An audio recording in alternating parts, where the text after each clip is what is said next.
And let's say Jerry, that's good for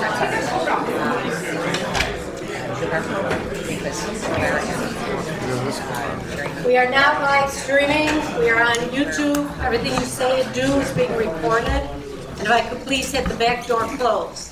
Thank you.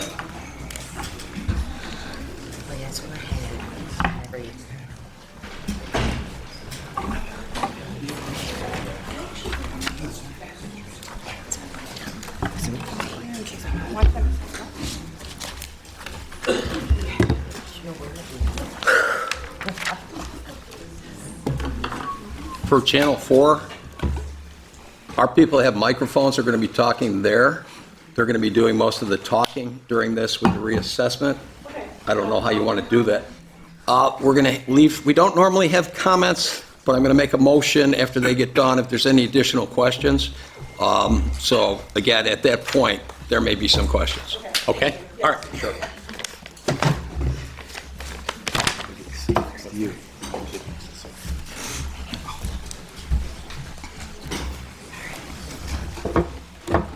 Ready to go? We got a minute. 1 minute. What's the world clock say? The world clock says it is 5 seconds. 25 seconds. Thank you.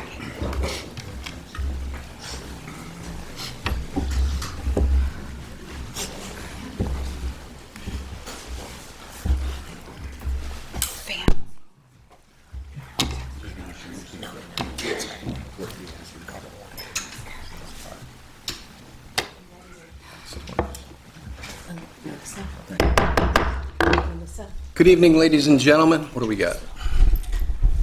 Welcome to the Lancaster Town Board work session for 3/16/2026. My name is Bob Leary. I'm the Lancaster Town Supervisor.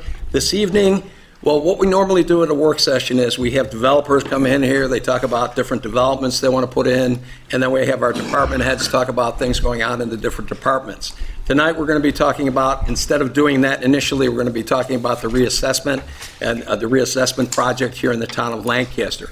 This evening, we have two gentlemen with us. We have our town assessor, Eric Finbar, and we have a gentleman from GAR Associates. I'm sorry, sir, I forgot your name. Dave Barnett. Dave. Okay, Dave here. They're going to talk about everything that's going on with the reassessment. There's not going to be any time for people to ask specific questions about their specific residence. But when they get done, I'm going to ask the board, we don't usually take questions at this part of the meeting during a work session, but I'm going to ask the board if they'll allow us to do that. And then any general questions that you may have about the reassessment itself, we'll allow some time to take care of that as well. So at this point in time, we're going to turn it over to our assessor, Eric Finbar, to talk about the reassessment program. How you doing? Tonight, well, like Bob said, we're here to talk about the reassessment. We did do a full townwide reassessment. We went from 64% to 100%. We did send out all the notices, which obviously everyone got them. They hit the mail last week. If anyone is having issues filling out, getting a hold of GAR, getting on the internet, anything like that, come into the office. One of the people in the office, myself, anyone will help you fill out the paperwork and we can submit it for you if you cannot get on the computer. Other than that, I will turn it over to Dave for the specifics about the project. Yeah, hi, my name's Dave Barnett. I'm with GAR Associates. We've been in business for 65 years. Specifically in Western New York, we've been doing projects of this kind for 30 to 40 years. What I'd like to do, and I appreciate the opportunity to kind of explain, some of the myths and misconceptions with the reassessment project. How we got to where we are now, the specific steps that you can take as a property owner to challenge your assessment, the resources that are available. But it's important to understand just from an overall level and a high level, but also too from a comprehensive level as to what goes into a reassessment project. Typically, there's 3 phases of a project, and this is true wherever you are within New York State. There's certain statutory requirements, New York State real property tax law, that we need to follow in terms of statutory dates. And so, really where we are now is in the final phase of the project. that really started with a mailing of the disclosure notice that you received in the mail along with an insert letter. But to work backwards from March 1st as to when we mailed a disclosure notice, there's a lot of sort of moving parts and components of a reassessment project. The first phase is the data and the inventory. Getting information and inventory on everybody's property, that's really sort of the first step. And sort of verifying that data, that's really the basis for your value. Square footage, condition, grade, certain aspects of that have a material effect on value. That if you were to go sell your home, there would be attributes that a prospective buyer would be interested in. The marketability. But we need to get that information correct. So we went through a cleansing process where we got that information. Some of it was on file. I think it's important, too, to understand, where we were in terms of the last time a comprehensive project was done was in 2020. One of the rates that is thrown out there, there's a state agency, sort of a governing body, which is part of the Department of Taxation and Finance. It's called the Office of Real Property Tax Services. One of the things, they do a lot of different things, but one of the things that they do is monitor reassessment projects. But they also develop what's called an equalization rate. And so for the purposes of this presentation and this conversation, your old rate was 64%. Now, there's a couple of misnomers with that 64%. If everybody was at 64% of full market value, it would be easy. It would just be an easy math equation. We would do the math and everybody would get to their full market value. One of the issues with 64% and not maintaining the values at 100% is that inequities within that equalization rate come into any assessment roll, any locality, any municipality. So in other words, you have some people that are not at 64%. You have some people that might be at 89%, 90%. You have some people that are 12%. In other words, you have some people that are overassessed and some people that are underassessed. There's some people that did not see a change. I will also underscore that these values are preliminary. Nothing is set in stone. This is an opportunity for you as a property owner to engage the process, look at the resources. There will be reductions where warranted. Okay? Couple key statutory dates. March 1st is a taxable status date. That was when the notices were mailed, a disclosure notice that was mailed. On that disclosure notice is a new preliminary value and then a hypothetical tax illustration. It's hypothetical because right now, in the moment that they were mailed, it's just an estimate from the standpoint that the total taxable value for the town is still in flux because we will have reductions. And the other important component of that is that the levies and budgets have not been established. The one thing that Gar Associates, your assessor, and the assessment office is responsible for is the preliminary value, okay? We understand that everybody's eyes automatically gravitate to the where the up or down, the increase or decrease in your tax liability, what you have to dip into your pocket. But that's not a function of the assessor's office, certainly not from Gar Associates. What we're focused is on your value.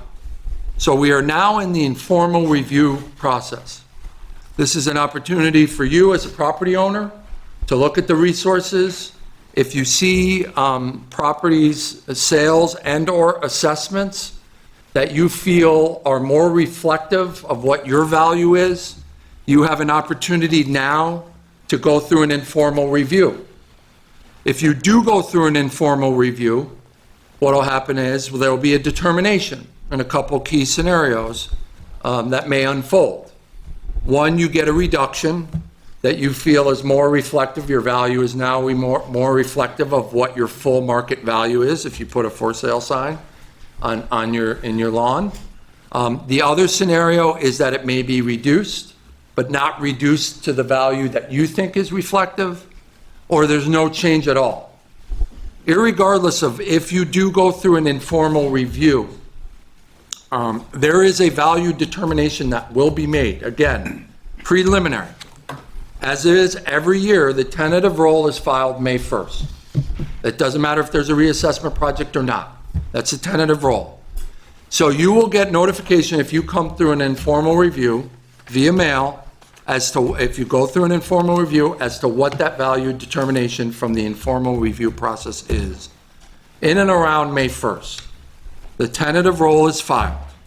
You then have an opportunity, a potential second step, to go to the Board of Assessment Review, which is every year. Doesn't matter if it's a reassessment project or not. That's with, the Board of Assessment Review is not a representative of GAR Associates, not a representative of your assessment office or your assessor. What you do have in common with the Board of Assessment Review is that they're all residents and they're knowledgeable about property owners. I often refer to them as an independent panel. So if you go through the informal, you don't think, or you don't get the reduction that you think is warranted, you still want to challenge your assessment, you have the ability to go to the Board of Assessment Review, which is in and around the fourth Tuesday of May, but that'll be posted as to what that day is. That's the potential second step. There's even an additional step outside of that, or beyond that, if you go to the Board of Assessment Review, through litigation, through whatever type of property you have and whatever extenuating circumstances that sort of dictates the filing at that point. And the reason that I'm going through this, again, you'll forgive me for the redundancy, but these are preliminary. So there are a series of steps. Now, if you got your notice and you feel that your value is reflective, then there's no further action. You come to an informal, there's a reduction that's granted where warranted. There's no further action required, but you do have these additional steps that you can take should you choose. The first time that you'll see this value and the value from this reassessment in your tax bill will be in September with your school bill. And then subsequently, January 1st, or in January of 27 with your town and county. Couple myths and sort of misconceptions, some of the inherent benefits and the reason to do this. First and foremost, when you have an equalization rate, as I mentioned before, there's some people that are underassessed and some people that are overassessed. What a reassessment project does is a couple things. Number one, it makes it parcel specific. So your house, and I don't know if anybody's out there that have this, I'm not, singling you out, but you may be in the village, you might have a certain square footage, a certain type of home, you may be in a new subdivision in the town. What we do through this process is to make sure that each parcel, your property, the value, which is the mechanism to get to your tax liability, is accurate. Is it perfect? Is it a science? Absolutely not. There are certain assumptions and certain things and extenuating circumstances through a mass appraisal process that we have to make, hence the reason that we do this informal review process. So if you have attributes or conditions within the interior of your house that you want us to be aware of, or additional consideration, that's something that you can prepare and submit with your informal review. In the event that there's an exterior circumstance or influence that you feel is negatively impacting your property and your property's value, that is something. If there's inventory that we have on file, square footage, certain bedroom, bathroom counts, or amenities that we may have on file, that's something that you can present, along with sales and assessments that you feel are more in line with your property and your value. Do not come in or submit an informal review and tell us that your taxes are too high. That is nothing that we can control. As I mentioned at the onset, the value is our responsibility, and we really want to focus on the value because that's something that we can change and we can alter, and that's something that is part of this process in a reassessment. Another myth and misconception is that this is just a way for the town to raise revenue. It's not. It's revenue neutral. In other words, and the best analogy is a pie. So prior to doing a reassessment project, and when this is completed, is everybody's slice of pie may not be accurate. In other words, it might be too small, might be too big. But ultimately, what's happening is the pie ultimately is going to get bigger, but there's a reallocation to your pie, which is your property value. So what we're doing is essentially taking the budgets and the levies and dividing it into the pie. And ultimately, what we're trying to do within that pie is to make sure that your value and your slice of the pie, for this analogy, is accurate. And if it's not, then we make these adjustments and you have the opportunities. But in terms of raising revenue, the budgets and the levies, and there's certain caps on how much that could be raised by the different taxing entities, but ultimately, that's what drives your tax rate. But the pie will get bigger, ultimately, because everybody's come to 100%. Now, there's varying degrees. There were people that were underassessed. And now there's people that, are now relative to what the market is. There is a phenomenon that's not isolated to the town of Lancaster. It's really statewide to varying degrees, but post-COVID, I will say, the last time that we did this type of project was in the middle of COVID, which represented challenges. There's really no good time to do it.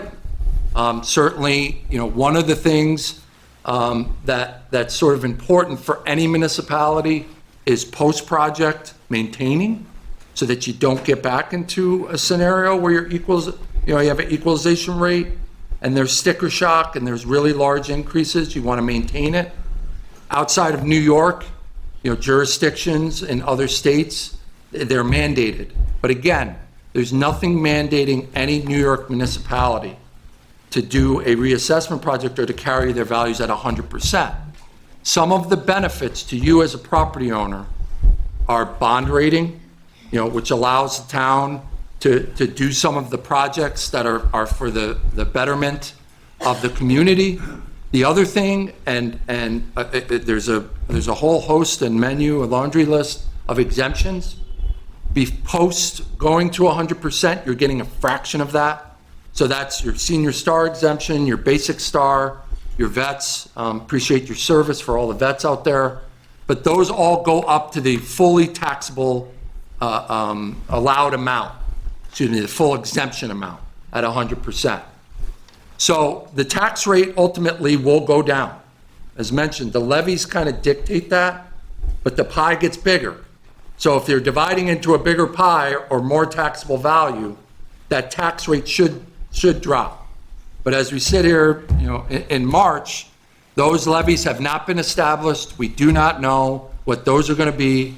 The intention of the disclosure notice is to show you a snapshot in time.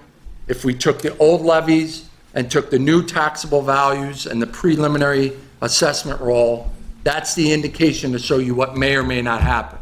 But we don't have a crystal ball. We have no idea where the total taxable value will land, ultimately, because we have a couple of these processes that we need to follow, statutory dates and statutory process that we need to follow. But ultimately, that tax rate should drop, but ultimately, we don't know what that's going to drop to. Again, I'll underscore that we're responsible for your value, what goes into your value, utilize resources. We've mailed notices to you as a property owner with an insert letter to see where those resources are. If you're not an internet user, we will accommodate. We have a toll-free 866 number, ultimately an assessment hotline number that you're able to call to get information. So again, I appreciate the opportunity to explain this. Could you do me a favor and show roughly at 64%, you were talking about at 100%, the star veterans and the seniors will get, basically more in their exemptions. So right now at 64%, they are not getting the 100% they'd be entitled to with 100% equalization, correct? Correct. Yes. Okay. Yeah. The people finding all the appropriate phone numbers and where they go to do everything, is that in the forms that were already mailed out? I know there were some numbers on there. Eric, do you want to give out the number downstairs as well? That number's on there as well. That's on Our there as office well? number and the GAR number is on there. Like I said, if anyone's having a hard time with the internet or getting through to GAR, just come into the office, and anyone in the office, we have the paperwork and we can submit it directly to them. Okay. All right. I'm going to turn it over to the board first. Any questions for our two gentlemen over here? I don't have any questions for them. I just want to say for those that came in late, if you did not get a reassessment update project pamphlet, you can get them up here at the podium, or there are some in the hallway as well. But I do have a stack up here too. Okay. And at this point in time, we don't usually have questions during this part of the meeting. It's the work session, but I'm going to make a motion that we suspend our normal rules and allow for questions. Do I have a second? Second. Okay, on the roll? All in favor? Aye. Any opposed? Okay. Motion carried. So at this point in time, anybody who has general questions, not about your specific reassessment that you think we may have missed and want to ask those, please raise your hand. We'll give you a couple minutes to just come up here and ask that question. Yes, sir? And we'll run this for, if you could give your name and your address to our town clerk so she can record it. Mark, Half hour, you want? did you, yeah, you seconded it? Second. Yeah, okay. Go ahead, sir. Richard Stepniak, 32 Saybrook Drive.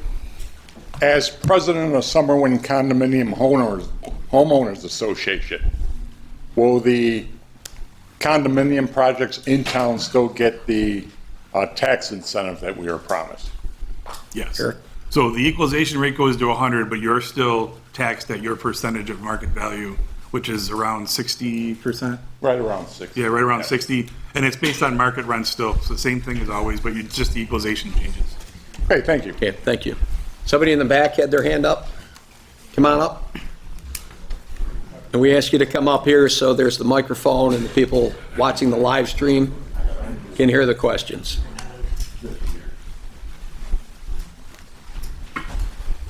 Ed Krupa, 190 Westwood Road, in Lancaster. I'd like to know who's on the Board of Assessment Review. Are these all realtors?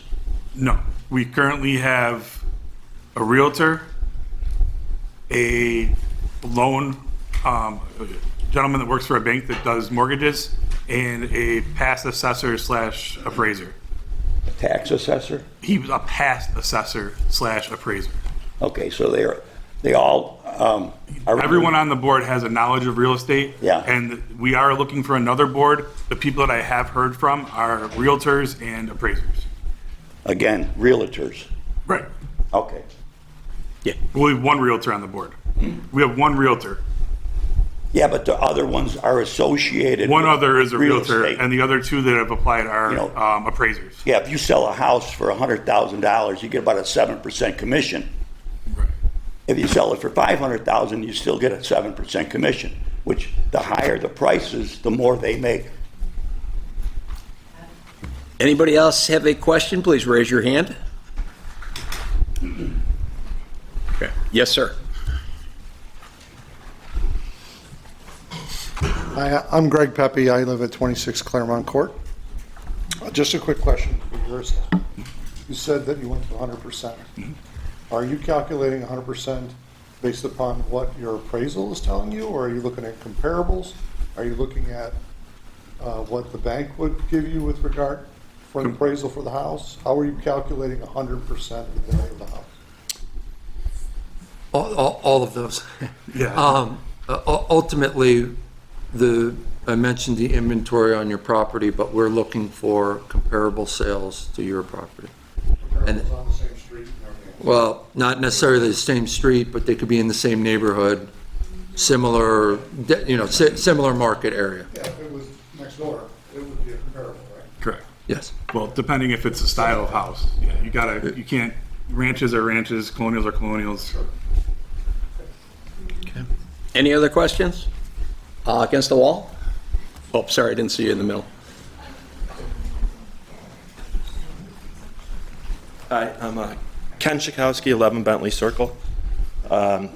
I'm just wondering, like, why you pick this time when you're basing the values on home sales predominantly, and we just went through a period where basically the home sales are, the sales prices are all very inflated.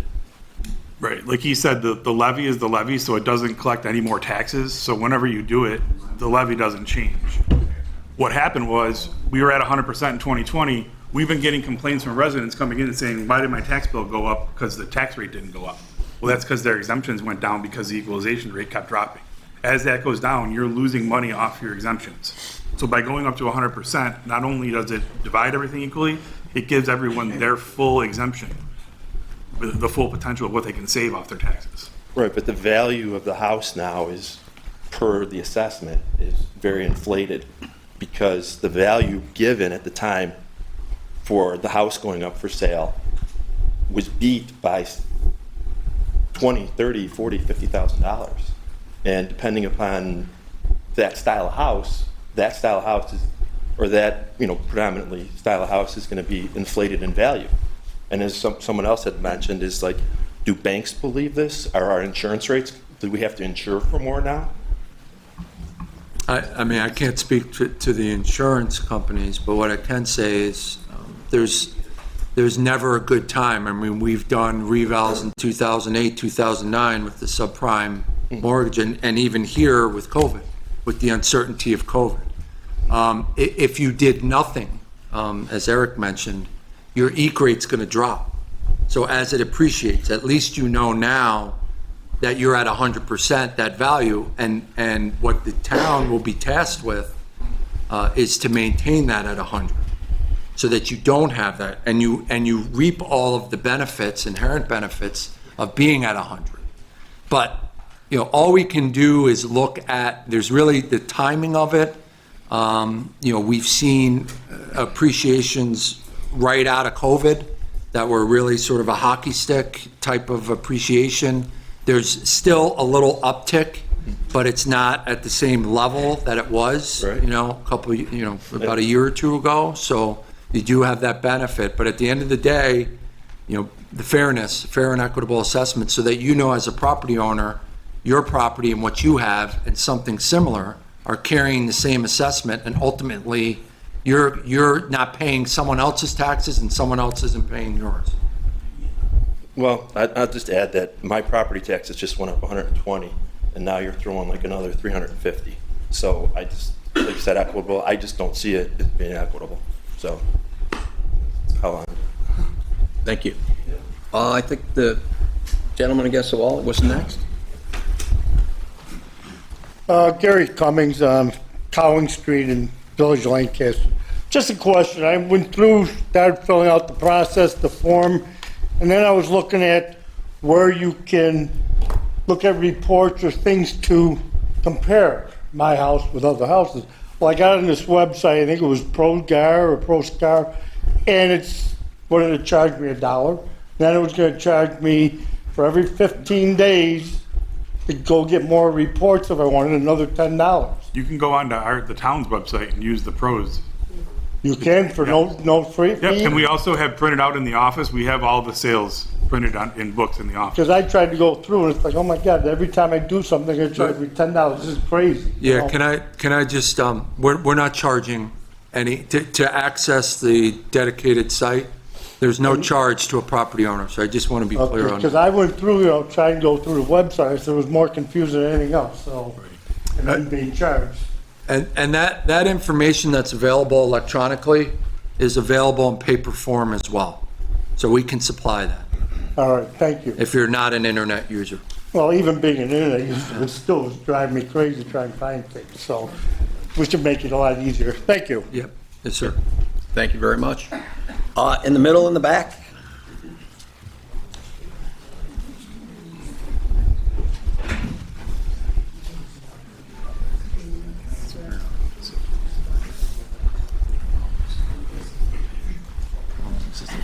Hello, Robert Zidell, 26 Norris Avenue, Lancaster. You indicated at the very beginning that the going to 100%, and for the value, it was based on data verification. Where was that data retrieved from? We had information on file. So in other words, what was on file, we verified what was on file.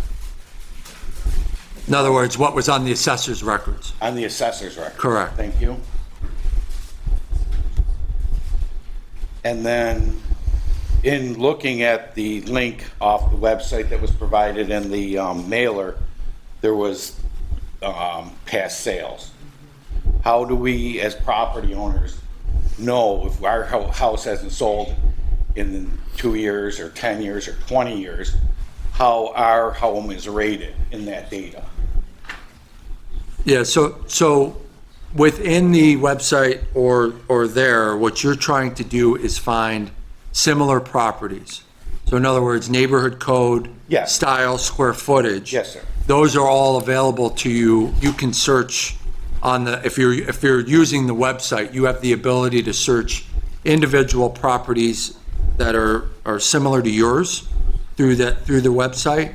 And you can also do an advanced search where you can search any sales within the town. Well, what happens if the home hasn't sold in a number of years, and say a property owner wanted to make sure that the information, instead of this address, is their address, all these columns are correct? Those, are you talking about sales and or assessments? Well, I'm saying the data.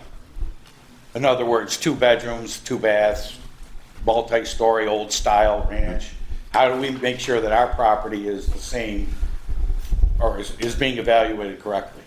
Well, you're able to look at your data, your inventory. On My home? Yes. On you what are. site is that, sir? It's a town of Lancaster. Yeah, it was on that. .prosgar.com. So when you search your home, Left margin, advanced search. yeah, you don't have to go to advanced search, even right on the landing page. If you put your address, that'll bring up your property. All right, thank you. Yep. Thank you. Ma'am? Virginia Hill, 5290 Erie Street. So I did some of that, so I was on the site. So I have a couple scenarios. One, my house, and I know you don't want to talk about specifics, but someone else may have this. When I clicked on the comparables, I assume are the comparables that it's coming up with the ones that your company used? Part of what we come, that's to give you an indication at least of range of value. Okay, so I have 2 situations, just one of them, because I have more than one house, in my personal house, there was no comparables. So does that mean there was no other town, no other house like mine, and there really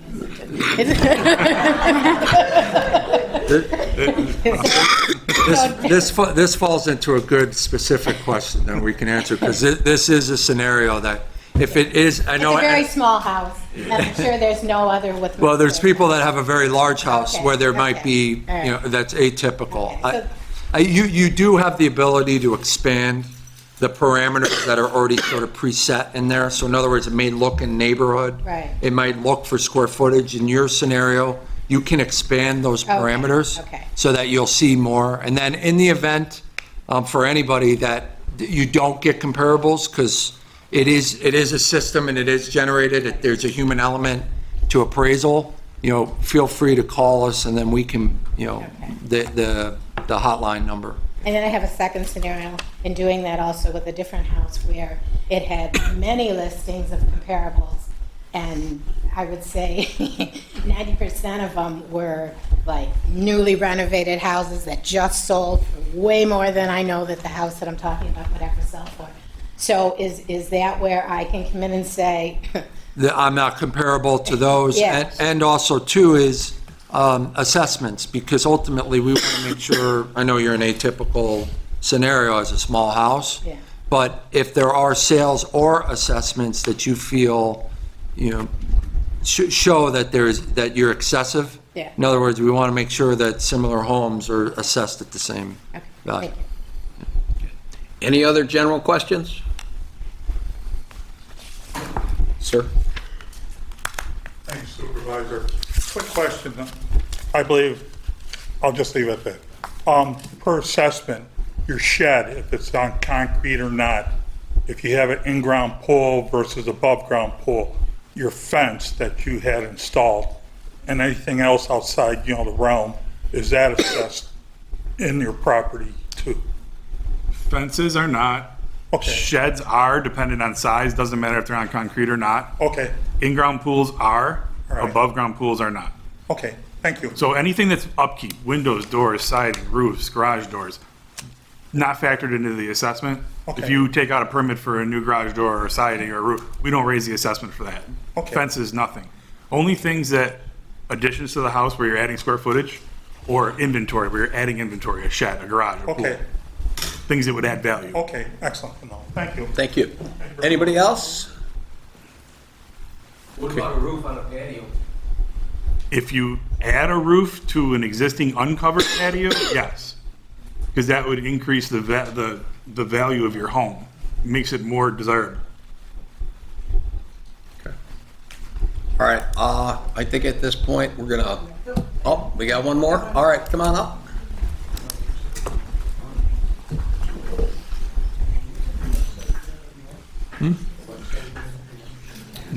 Kathleen Pajacki, 112 Maple Drive. I just have a question, which wasn't mentioned. The informal reviews, is there a deadline to get the paperwork in? It was March 31st. Yeah. It's March 31st? That's what I found, yes, on the Okay. website. All right, thank you, that's all. And I just want to add to that, one of the questions, when you submit an informal review, we go back and do our homework on that, so you're not getting an answer immediately. However, you will get notification so that in the event that you have to go to grievance day, your notice, if you go to an informal, will be in and around May 1st. And is part of that then, while you're reviewing it, is that you come to the house actually and reassess our own house, like we're getting an appraisal from real? No, we won't make site visits unless in a very, very unique scenario. Okay. A lot of times, if you present information and provide us something to substantiate whatever you're claiming, then we don't, there's no, site visit that's required. Okay, thank you. I just mentioned too, the website is linked, I believe, to the assessor's page, but also it's townoflancaster.prosgar.com. It's a great resource to get information not only on your property, but other properties and sales. Ma'am, if you could come up to the microphone so people who are watching the live stream can hear the question. Hi, Jean Thank Marie you. Dickey. I was wondering, I did fill out the informal hearing review. Will you be sending that through mail or through email? Because some of us may not be checking our email. Would that be coming through mail to say we approved it or disapproved it, or you need to come in or don't need to come in? I think that's important because a lot of us that have emails, sometimes it may get lost in the shuffle. So how are you going to handle that? Yeah, it's mail. It is mail. So, yeah, and it will be generated, again, a statutory document. It's generated from the database, the assessor's database, but yes, it will be mail. Okay, and my other question was, you said you had a panel of people that come up with the assessments. My question is, how do they actually, do they just say, okay, I put this new house, was built in 2020, and I feel it should go up another $200,000? Do they just come up with those figures? Because I don't understand, is it based on the lot size? I mean, where's the lot size coming on some of this? Yeah, I just want to clarify on the panel of people. The panel that we're referring, or I referred to, is the Board of Assessment Review. That's the potential second step. We are not part of that panel. The assessor's not part of that panel. In regards to your second question, what we're trying to do is find comparable and similar properties. So in other words, not every property is identical. Sometimes with townhomes or condos, they may be the same model. But ultimately, the majority of the properties are not identical. So some may have more land, some may be larger, some might have an extra bathroom, as an example. So there's a series of adjustments from an appraisal standpoint. At the end of the day, we're trying to get to a range of value. But we're not saying, oh, it should go up arbitrarily by $200,000. We're looking at comparable sales within your neighborhood, similar to your style, similar to your square footage. What's the radius that you're going? It really varies. I mean, sometimes it could be a builder, it could be a school district. Everybody's neighborhood, I'm saying neighborhood, is essentially everybody's assigned a neighborhood code. So you're able to see, when you're asked a radius, you can see who is considered in your neighborhood because they have a corresponding neighborhood code assigned. So when I called and talked to someone, I said, what's the radius? They said you can go through all of Lancaster and see what's comparable to your homes that were sold. We have codes that are on different sides of town because they were built at the same time by the same builder. So you would still be the same neighborhood code because it's going to be the same house unless there's a location So are houses being factor. assessed per, like, who built your home? No. No. It has nothing to do with the builder or anything like that? You may be, and I have no idea, ma'am, but you might be in a subdivision where the same builder built the house. But you might be in a neighborhood where there's a bunch of different builders or, someone that owned the house built the house. What we're trying to look at is those key attributes. Location, location, location is sort of the first old real estate adage. So when I say the neighborhood, it's not your block, but it's in the same, if you were to go buy a house, you would buy it in this neighborhood, right? And then it's a question of finding a similar property in terms of style and square footage. So if it's a 1940s home, a brand new construction that's, 1940s, that's 1,500 square foot, then there's a new, brand new construction that's 3,500 square foot. That's an apple to an orange. We're trying to find as comparable and as similar as possible, and then make those adjustments from an appraisal standpoint. You're welcome. Thank you. Thank you very much. How we doing, Mark? 10 minutes. Okay. In the back, I got two people from the far back first. Maybe. I don't know, I haven't heard it yet. Hi, my name is Barbara Elby, and I live at 15 Lancaster Avenue in Lancaster.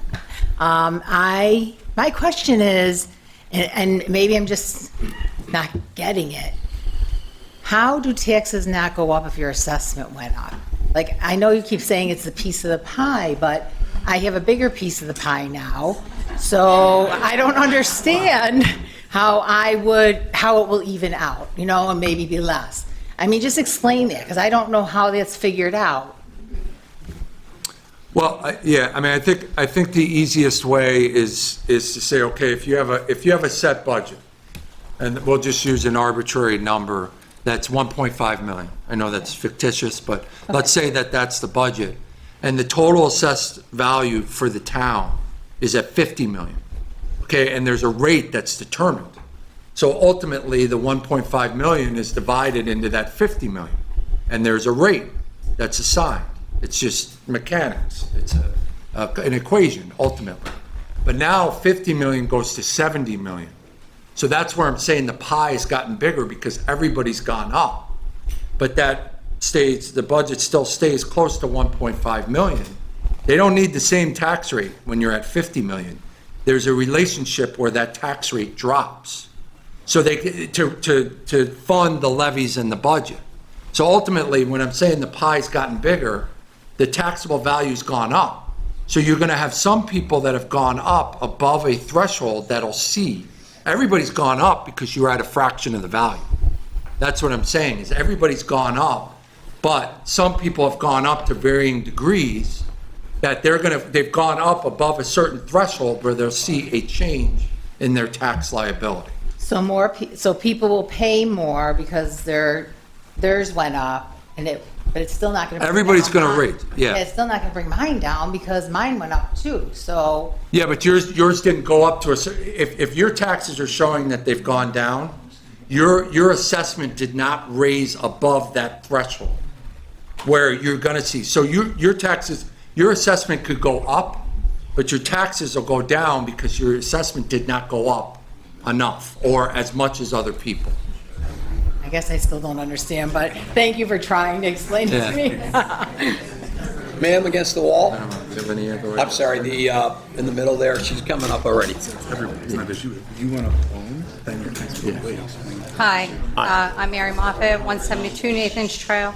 I have a quick question. With regard to the neighborhood code, how do you compare houses within a neighborhood? So in a neighborhood I live in, you have multiple homes that are 2,400, 2,700 square foot, and I live in a 1,700 square foot. So how are you comparing mine against them?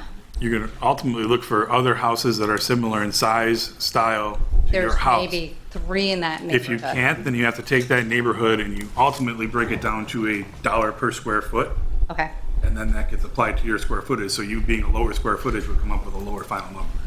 okay. So that's what I need to do with my informal review, Correct. is go that direction. Yeah. Okay, and then can you just explain that exemption piece again with regard to the veterans, the seniors? So we can use the veterans as an example. Right now at 100%, a veterans exemption is worth $60,000 off your assessed value. When we were at 64%, it was worth 64% of the 60,000. So you're losing 36% of the value in your exemption. So that tells me when I look at my bill that I've been at 100% Yeah, quite so a while. a lot Are of you people are telling coming me in the that? office and saying, well, my tax rate and my assessment didn't change, but my taxes went up. And we look and see that they had a veterans exemption. It's because, hypothetical, last year that veterans exemption was worth $500. This year it's worth $450 because the equalization rate went down. So now by going to 100%, you take it back up to the full value of that exemption. Okay, thank you very much, appreciate it. Ma'am, in the front here? Good afternoon, good evening. I'm Lisa Stewart, I live on Stony Road in Lancaster. Now for this assessment, Could Is you it- repeat your name and your address? Lisa Stewart on Stony Road. Thank you. With this assessment, does it also include the size of your lot, of your property? It's factored into it, yes. Okay, because my property gets flooded every time it rains. There's logs that come down, and it's washing away my property, and I'm still paying taxes on property I can't even use anymore. That's where we say, like, if there's insinuating circumstances, bring in pictures of that and things like that that we can use to say maybe your house isn't in a, Because I'm not the only one, there's like my next door neighbor and people across the street get a. any flooded all different the time. circumstances where you're not considered a normal, bring it in and show it to us. Okay, because we've got pictures, I mean, we've got pictures galore of what that creek was like. We used to skate on them when we were kids, and we can't even do that anymore because there's so much junk and logs and mud from all the building that went on, that it's ridiculous. No, every time it floods, my property just goes right If down. you live in a floodplain, that would be factored into the land table to reduce your value because of the floodplain.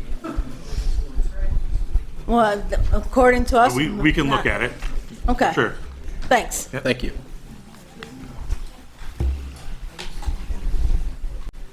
Hi, my name is Tara Bromeg. I live at 76 Livingston Street in the Village. So I'm going to use some common sense and logic and crayons here. I think all of us are wondering, because I know for me, I'm not going into specifics, but I know this has happened to a lot of people. Our assessments have gone up almost double. And it's telling me that I'm only going to have, this little bit of increase in taxes. I'm calling bull on it. Sorry, I am. I'm thinking taxes are going to double. And that's At the end of the day, the town. and I know you don't raise have so any much control money. over the taxes or whatnot. Right, but at the end of the day, the town can only collect so much money. So when all those assessments go up, the rate goes down. So you pay less because your assessment times the rate is going to be less. All right, we'll see about that. I don't believe it because my taxes go up every single year. And my assessment doesn't go up really that much. Your assessment doesn't change every year. Your market value does. You're right, my assessment does not. What I'm saying is my taxes do, though. So if you're doubling the assessment on my home and you're telling me, oh, it's only going to go up by maybe $100, maybe. I call BS. I pay $5,000 in taxes a year. I'm thinking it's going to be about 10 now. That's what I'm assuming. If I'm wrong, God bless you all. Thank you. Thank you. In the back, sir?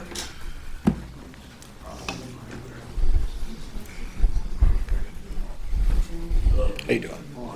My name's Michael Kretz. I live at 7 Grace Way. 7. Grace Way. Grace Way. And how does, if you don't do a site assessment, how can you assess my property, which is, it's only 1,200 square feet, when you live next to a junkyard and a rat breeding ground? That would again be where you would bring in pictures of conditions and things like that that we can factor in that we don't know about.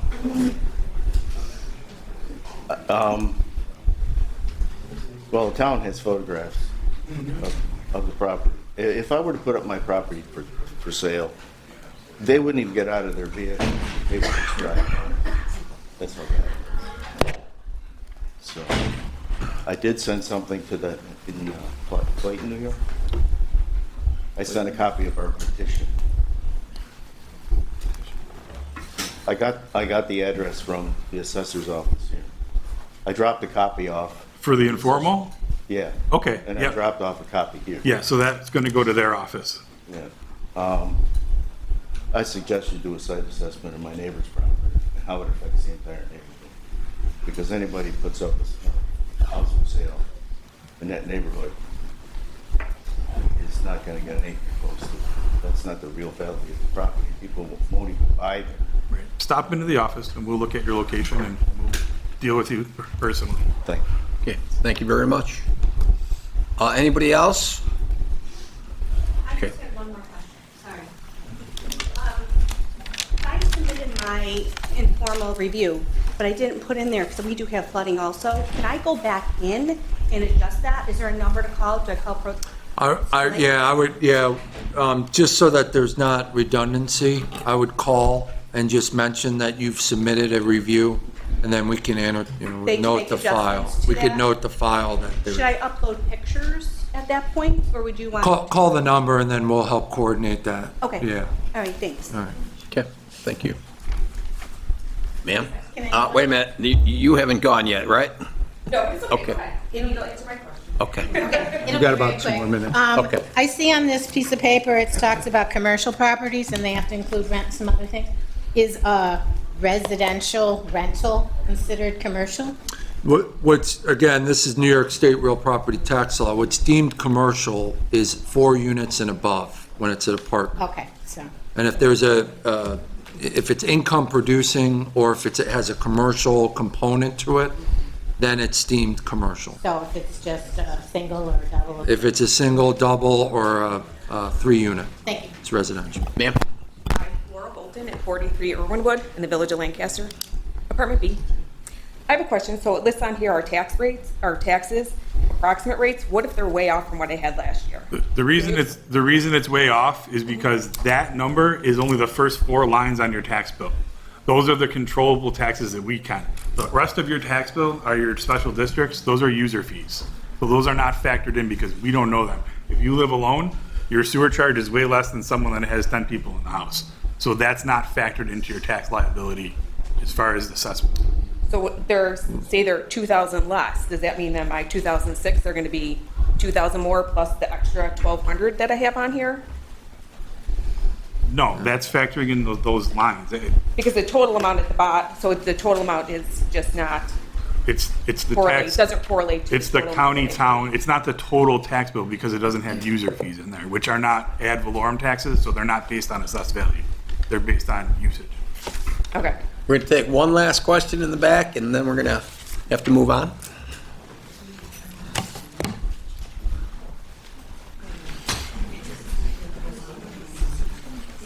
Robert Zigatella, Nictor Road. What is your formula for value? Is it lot size? Is it bedrooms? Is it bathrooms? You give so much across the state the same? As far as if I was, like you said, Lancaster, okay, we're all in Lancaster. Is it my bedroom, his bedroom, your bedroom? And then you get a value for the houses? Is it so much per bedroom, so much per bathroom, so much per lot size? What is the formula or the percentages that you use? There's no formula. Let me just first state that. There's no formula. There's no formula to appraisal. Bedroom, bathroom count is subjective in the sense that you could have a 15-square-foot house and have 15 bedrooms. So we can't say, and it could vary by neighborhood. So in other words, a higher-end neighborhood or a newer house, that square footage may be different than something in a different neighborhood or a different market area. What we're looking at is saying, here is your range of value. It's not, there's no science to it. It's basically looking at a range of value with comparable properties. So my neighbor and I should be pretty much the same, because it's basically the same. If they're similar, yes. If they're similar, So if we have a discrepancy, that's you know, one, because- that's one that you would, that you could list and say, look, we're very similar properties, but we have very different assessments. And by way of being similar, it's relatively similar lot size, square footage, style of home. A ranch is different than a colonial. So when we say apples to apples, that's what we mean, is location, location, location, style, square footage, condition and grade, those type of things are all components. But if you have your neighbor that's similar to yours, that's something where we'll go back and kind of look at that. Okay, because we have a discrepancy with that. We're all pretty much the same time, size, everything. Yeah. So, and we're value different. So. All right. Okay. I mean, it's So something there is that- no formula. No breaking it down. It's just somebody comes and says, that's what this is worth, that's what this is worth.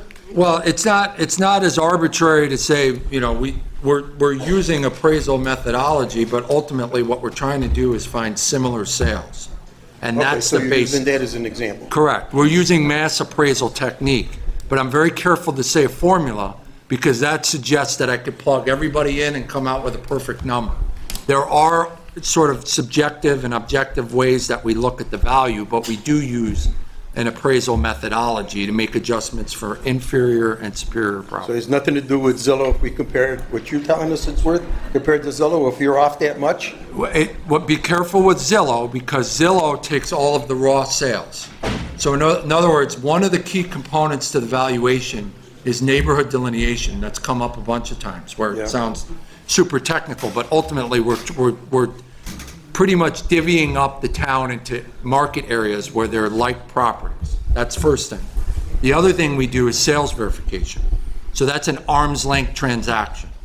That's an able and informed, buyer and seller, typically listed to a realtor, so it had ample market exposure time. That's not Uncle Johnny selling it to Cousin Louie for a fraction of the price. So unless a house in our property range sells, will we say that's what it's worth? That it should be. I mean, and again, the period of time, generally speaking, is about a 2-year window. We also have certain statutory dates that we have to abide by. July 1st, but if there's sales that occur after July 1st, we will consider them. But we didn't go 10 to 15 years. We've heard that. We're not going that far back. But we're looking at that range of sales within your neighborhood, and you should fall within that range. All right, thank you very much, folks. We're going to actually take a little break and come back for our regular town board meeting. Give some people who want to stay can stay. If you want to leave now, you can leave now. We're going to take on the other town business that we have to go through for the department heads. We will continue on with the work session for the department heads after we open up our regular town board meeting. But can I have a motion to get out of regular rules? Okay, we don't have to. All right, thank you very much, folks. Live streaming will continue, so people can hear you on the live streaming. It's still live streaming. Thank you, sir. Appreciate it. Come on.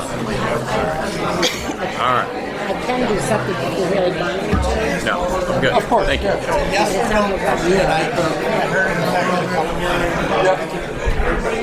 Floodplains and that taken into consideration? I'm gonna ask you one. I've got 5 acres of land. Good job. Are you trying to leave? New York State or are they? Bring it forward. We did reference that. I can help you with? I guess so, I don't know. No, we're over there. Sure. And I just. All right. Probably not. Just bring it to our attention. Yeah. Okay. Yeah, okay. If not, the gentleman from Garrett still. What I'll say to that is No problem. caveat is 7 o'clock. I'm gonna hit a I'm just using the number. we gotta make sure we get that at The acre 7. that your house is under, that holds the most value.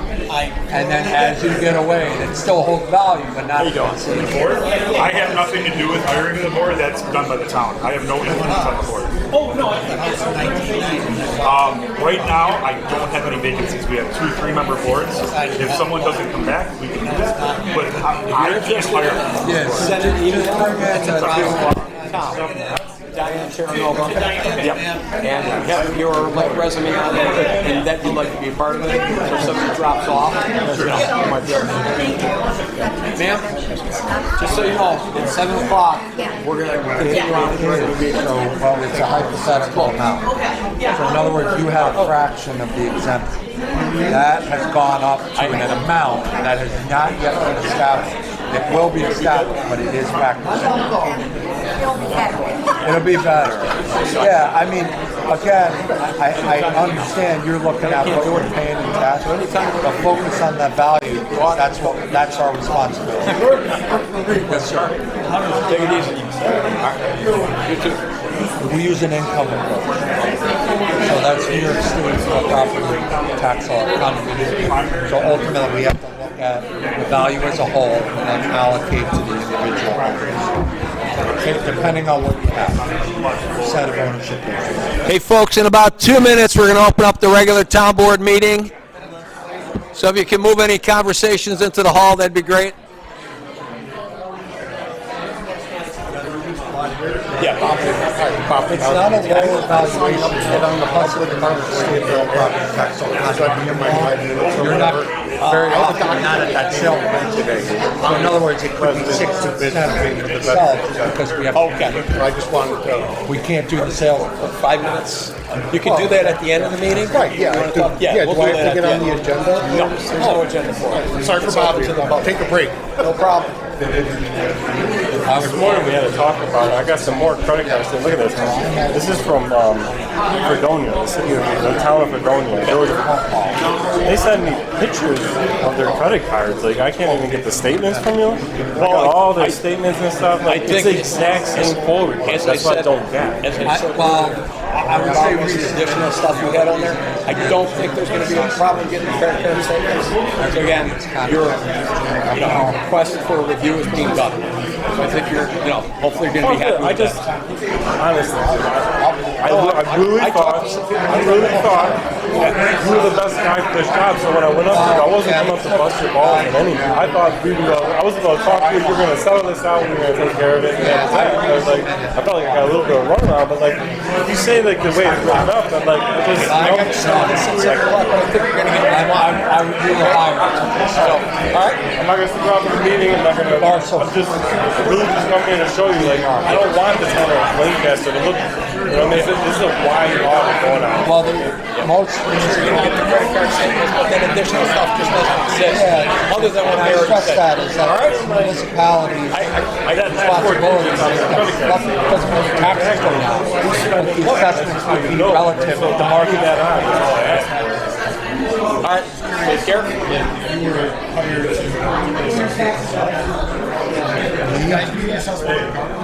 You consulted on it, but ultimately your assessors on the assessment.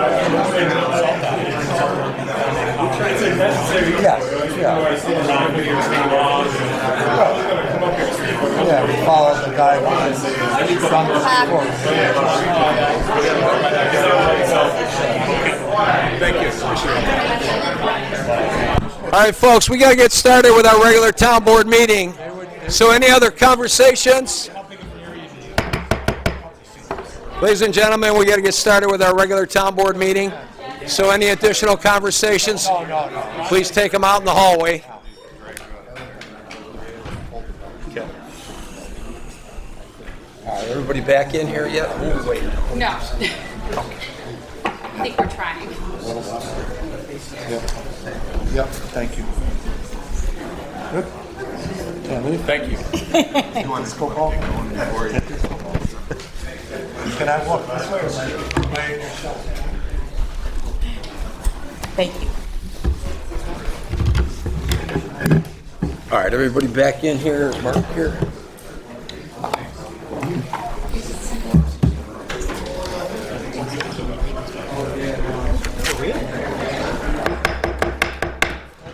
Good evening, ladies and gentlemen. Welcome to our town board meeting for 3/16/2026. Diane, roll call, please. Councilmember Anicola. Here. Councilmember Burkhart. Here. Councilmember Schroeder. Here. Councilmember Studley. Here. Supervisor Leary. Here. This evening, the invocation and the Pledge of Allegiance will be led by Councilmember Melissa Studley.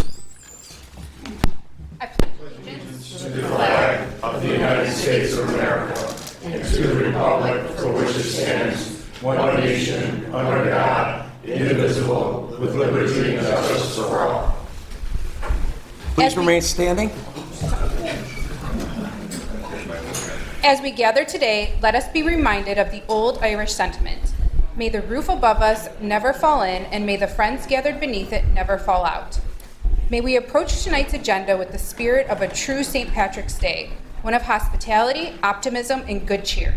We ask for the wisdom to guide our town toward a future where every neighbor is respected and every voice is heard. Let our work tonight be like the shamrock, separate in our perspectives, yet united at the stem for the strength of our community. Amen. Thank you. Okay, this evening we have 20 pre-filed resolutions. We have no suspended resolutions. We have no public hearings. We're going to close in memory of Detective Leon Roback and what's the name of you have the paper? Joanne Karn. Joanne Karn, our former police chief's mother. Okay. The executive session this evening, so everybody is clear, will be dealing with contracts. At this point in time, since we have no public hearings, we're going to get right into our pre-filed resolutions, meaning we're going to allow anyone who wants to address the town board on any pre-filed or suspended resolutions only can do so. The procedure is the town board will hear the concerns of persons desiring to address the town board on any pre-filed resolutions for a period of 30 minutes. Procedures are to raise your hand and be recognized by the supervisor, give your name and address to the town clerk, speak directly to the town board members, not the audience, using the microphone provided. Speak once for 5 minutes or less, unless the town board grants the speaker an extension of this time limit. And any unruly activity will result in expulsion from the meeting. We have anybody in here who wants to talk about any of the pre-filed resolutions? Raise your hand at this point. Oh, wait a minute. Department heads. Do we have department heads who want to address the town board on what's happening in the departments? We should probably do that, so before we get into the resolutions, let's back up. We're going to go around the room. In the back, Mr. Ciccarelli, what do you got for us? Carmen? We always like to do that as part of our work session, but our work session ran long because of the reassessment. Okay, thank you. The court's kitchen's 90% done. We did it in-house, so we saved the town a lot of money. We're doing is the floors, and we're going to paint. That should be complete. Forestry, we're working on Newberry. There's 106 trees that have to come out because of ash. We've got half of it done, and we're just working with the storm. Trees are going down and just cleaning up. Thanks. Okay, thank you. Highway's still here? Is John still here? Yep. Let's try to keep it quick, too. Little show and tell today, though. Oh, we like visual. Just so you can check this out. Thank you, sir. Sure.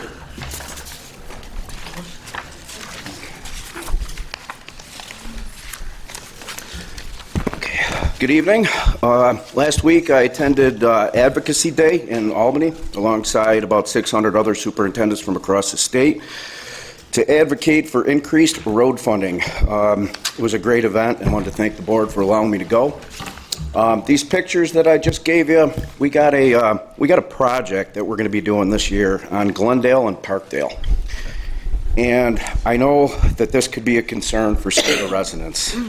There are several aging and diseased silver maples along the roadway that are lifting the sidewalk and encroaching on the pavement.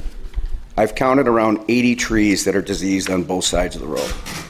Although this road was repaved approximately 10 years ago, it's not achieving the expected lifespan. As a result, we will need to remove a number of these trees as part of the project, which I know won't be popular with the residents because of the beautiful canopy these trees have provided for years and the age of these trees. I'll save any tree that we feel isn't a hazard or directly affecting the sidewalk or the road at the residents' request. It's important for me to say that I think all of you know I'm probably the biggest tree hugger in the town, and this is the last thing I want to do, but if you want to take a ride down there, take a look at it. That canopy's, not allowing any sun to get at that road, and like I said, we only got it, 10 years ago, so you might get some phone calls over the course of the next month or two, but that's our plan. We're going to send letters out to all the residents, and hopefully get moving on that end of May, early June. And also, I just wanted to throw props out to the forestry crew. They did do a great job over there on Newberry. Great. Okay. Thank you. Ron Rosler, what do you, nothing? Judge, you got anything for us this evening? Good evening, everyone. Judge Stabler, I know that there's two candidates that we put forward for the job of court officer, one being Scott Robinson, the other one being Lindsay Beamish. So I want to make myself available to any questions that the board may have, and I'll reserve that time unless you want to ask these questions now. Well, it would be appropriate to ask now if anybody has any questions for the judge. Yeah, I think it would be, but I don't have any. Okay, all right. We don't have much. it. Thank you very much. Thank you, sir. Chief? Is there anybody else back there? I can't see. Oh, Nick, maybe? Okay. Good evening. Good evening. There's quite a few important resolutions I see on here tonight. Number 4, for replacing one of our detectives, we're bringing forward a solid candidate tonight in Officer Brian Esposito to be promoted to detective. There's also the judge, support the judge's decision with the selections he's made, and you have a couple coming forward for MOUs with the Police Benevolent Association and the LDEA Dispatchers Association. Asking for your support on all those. Thank you. Thank you. Nick? Can barely see you in the back there. He was trying to slide. We got you. Real short. I've seen you, Nick. It's good evening. The audit kicks off on Thursday. We have our meeting with Auditor Charles, who was in here last week. And we've been working on the audit for many months already. It's due April 30th with the State Comptroller's Office. I met with the LMHF group last week, and I meet with Univera on Friday. Everything is on course for our transition for the health insurance plan, May 1st. And the only other update I have is that our books are all closed out for February, and we're moving on to March. So. Okay. And for the board, since this is still a continuation of the work, work session, I'd like to make Nick our representative for the LMHF. It has one person from the town and one person from the unions will be chosen.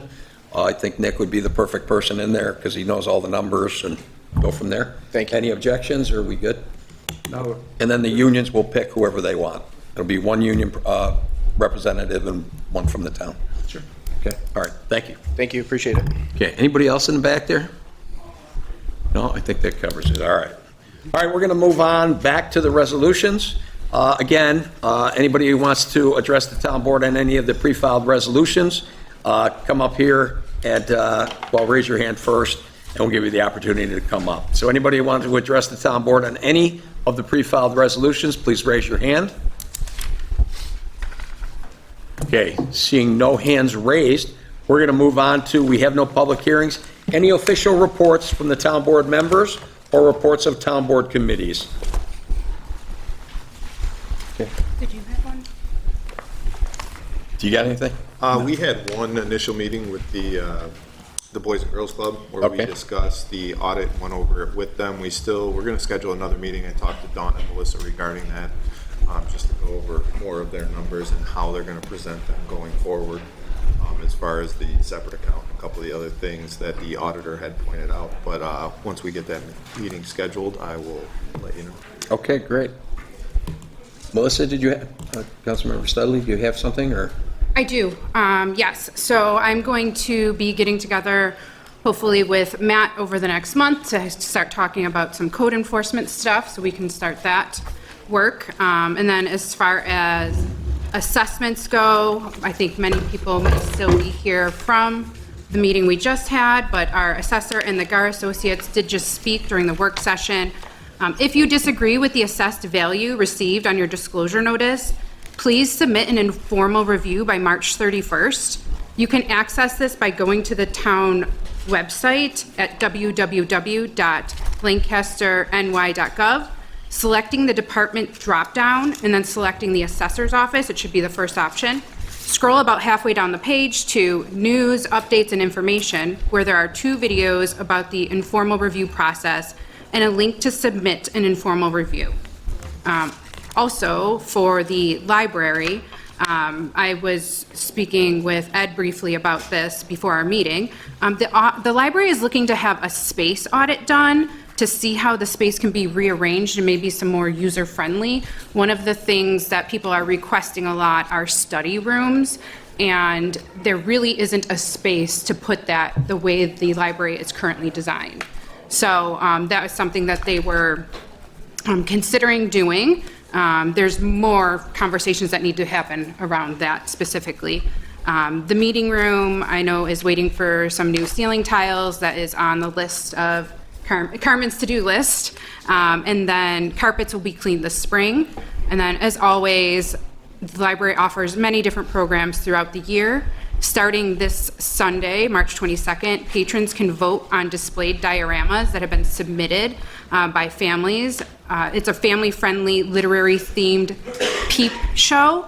It's made out of like the little peeps for like Easter time. So you can vote on that throughout the week, next week. And then also I just want to put a plug out there that the Friends of the Lancaster Library are hosting a donated book sale. And that'll be at the end of April from the 24th to 27th. It's cash only, and all proceeds go towards keeping the library open on Sundays during the school year. Okay, thank you. Councilmember Schroeder, anything for us? Well, behind the scenes, we're working on grants. We did just submit some membership funds, request for membership funds. And there was a lot of research and grant submission that hopefully will be seeing membership funds towards that project at a community center area, as well as we're currently working on our open spaces grant, right, Ed? Yes. Put together a checklist, so we'll have the connectivity, hopefully, to connect people to nature. Okay, thank you. Ed, did you, I'm sorry, have anything for us? Just 2 things real quick. One is well, it's on the agenda tonight to go out to advertisement for bid for the building at the Walden Pond Turf Field. Okay. And getting closer to getting a resolution on the pavement road water line issue that has to be repaired by the Water Authority. We'll have the final answers for that this week, hopefully. Final answer, price for doing Prices, yes. Yeah, okay. Yeah. All right, Matt, did you have anything for us? You know, not so much a statistical report, but first I want to give kudos to our staff, relentless and tireless servicing of the community. We haven't had a slow season yet, and we're ramping up to the 2026 construction season. I'm anticipating all kinds of activity, so I want to, give them a shout out, and I owe them a pizza party because they're doing an outstanding job. But also what I'd like to provide is a report of our actions for the property on Grace Way. I mean, we're just going to be blunt about it. We're doing what we need to do at the code enforcement end of it. We are currently in the courts system right now, hopefully with a more positive outcome. I reviewed the case file for this property again earlier today. It's 32 years since the beginning of that neighborhood's issues. Thank you, Matt. We got to deal with this. We spoke about do it you now. providing that information to So, the prosecutor. again, I have reports of our findings in the last 10 years. I'll submit that to the clerk to distribute to all of you. We got to get this thing together as a team and get this thing addressed, because this isn't the only one. Every neighborhood has one, but this is, I think, the most intense. But other than that, I'll bring statistical reports at the beginning of April. Okay. And so everybody knows, I did hear back from the county, from Frank Tadarro's office. They reached out to the health department, the environmental health department section, and basically they have been working with the town. They still apparently bait the traps and go back and pick up whatever's caught. And they're looking forward to continuing to work with the town of Lancaster on this. And again, I want to thank Matt and Chief. I spoke to Matt about his information. He's going to provide all that he can to the prosecutor. I believe that there's a hearing coming up on the 19th. That's the arraignment date? And Chief also said he would provide any and all information to the prosecutor, to the courts, so that the judge can adjudicate being fully informed. Great. And the last thing I personally want to report on is the VFW. Anybody who's been following what's going on with the VFW, where the NYSEG rates went up, doubled, at some points quadrupled. I was up as high as $1,900 a month. Basically, and hopefully we brought some attention to it, VFW, Jim Wire, sat down with NYSEG, and I got a call from Jim and a call from NYSEG, and they've managed to work out, they readjusted the VFW down to a balanced billing. Apparently they were on the day-night billing, and if you're on day-night billing, you really got to take a look at it, because the billing during the daytime, the rates are so high that it's going to screw you up as to you don't save enough during the night rates to make up for it. So basically, their bill, roughly $1,100 to $1,100, should come in somewhere where they can afford to pay it in the $400 to $500 range. So we're very happy. VFW is going to be in better shape. I still encourage anyone who hasn't been there to go to the VFW. Hold your meetings there. They have a room there you can rent out. If not, go in and have a beer. It's open to the public, or pop, whatever you want. But we do, I don't want to say complete happy, everything's not perfect at this point, but at this point in time, it looks like that's going to be coming down for them at the VFW so they can keep their doors open. All right? Okay. And then now, anything else, board members? No? Okay. All right. Now let's get back to the pre-filed resolutions. Anybody want to be heard on the pre-filed resolutions, please raise your hand. Okay.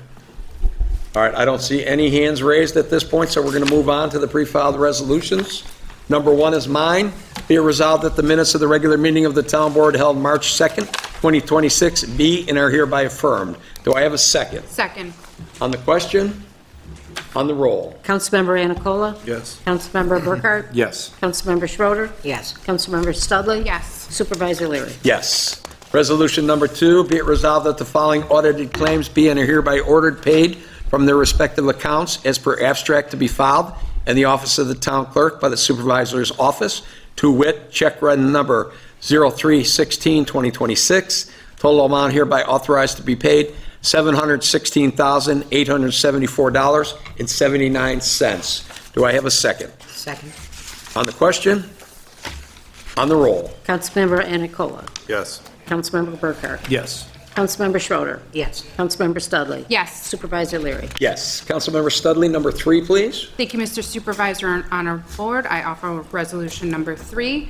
Resolved that the following building permit applications be and are hereby reaffirmed. There are 11 in the village, 20 in the town. Now therefore be it resolved that the building permit applications herein coded CSW for conditional sidewalk waiver be and are hereby reaffirmed with a waiver of the town ordinance required for sidewalks. However, the waiver is granted upon the express condition that the town of Lancaster, at any future date, reserves the right to order sidewalk installation at the expense of the property owner. Okay, do we have a second? Second. On the question? On the roll? Councilmember Anicola? Yes. Councilmember Burkhart? Yes. Councilmember Schroeder? Yes. Councilmember Studley? Yes. Supervisor Leary? Yes. Resolution number 4 is mine.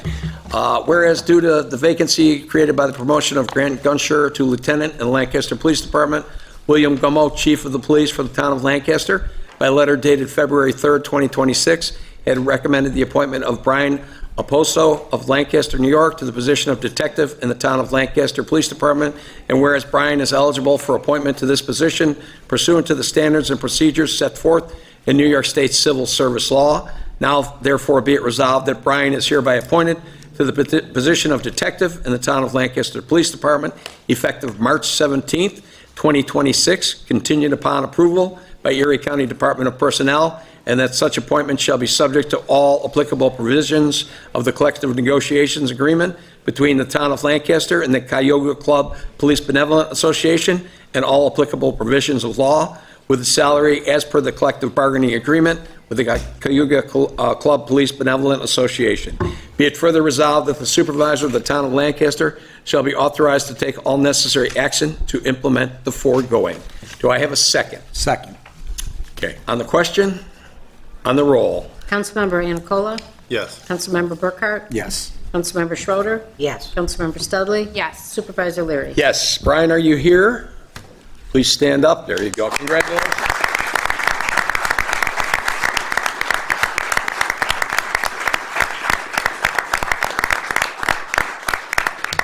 Brian, congratulations on your promotion, and thank you for your continued service to the residents of the town of Lancaster. We appreciate everything you guys are doing, so thank you. Thank you. Good luck. Congratulations. Resolution number 5, whereas Judge David Stabler, Town Justice for the Town of Lancaster, by letter dated February 12, 2026, has recommended the appointment of Scott M. Robinson of Lancaster, New York, to fill the open position of Court Officer Part-Time Permanent for the Town of Lancaster Justice Court, and whereas pursuant to the new state civil service law, the position of Court Officer has been duly canvassed by the Town of Lancaster Justice Court.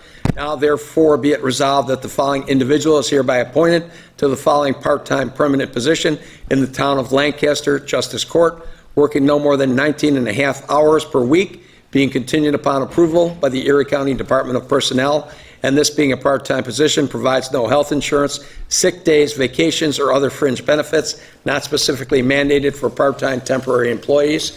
And the employee's court officer's name is Scott Robinson, started at an hourly rate of $23.17.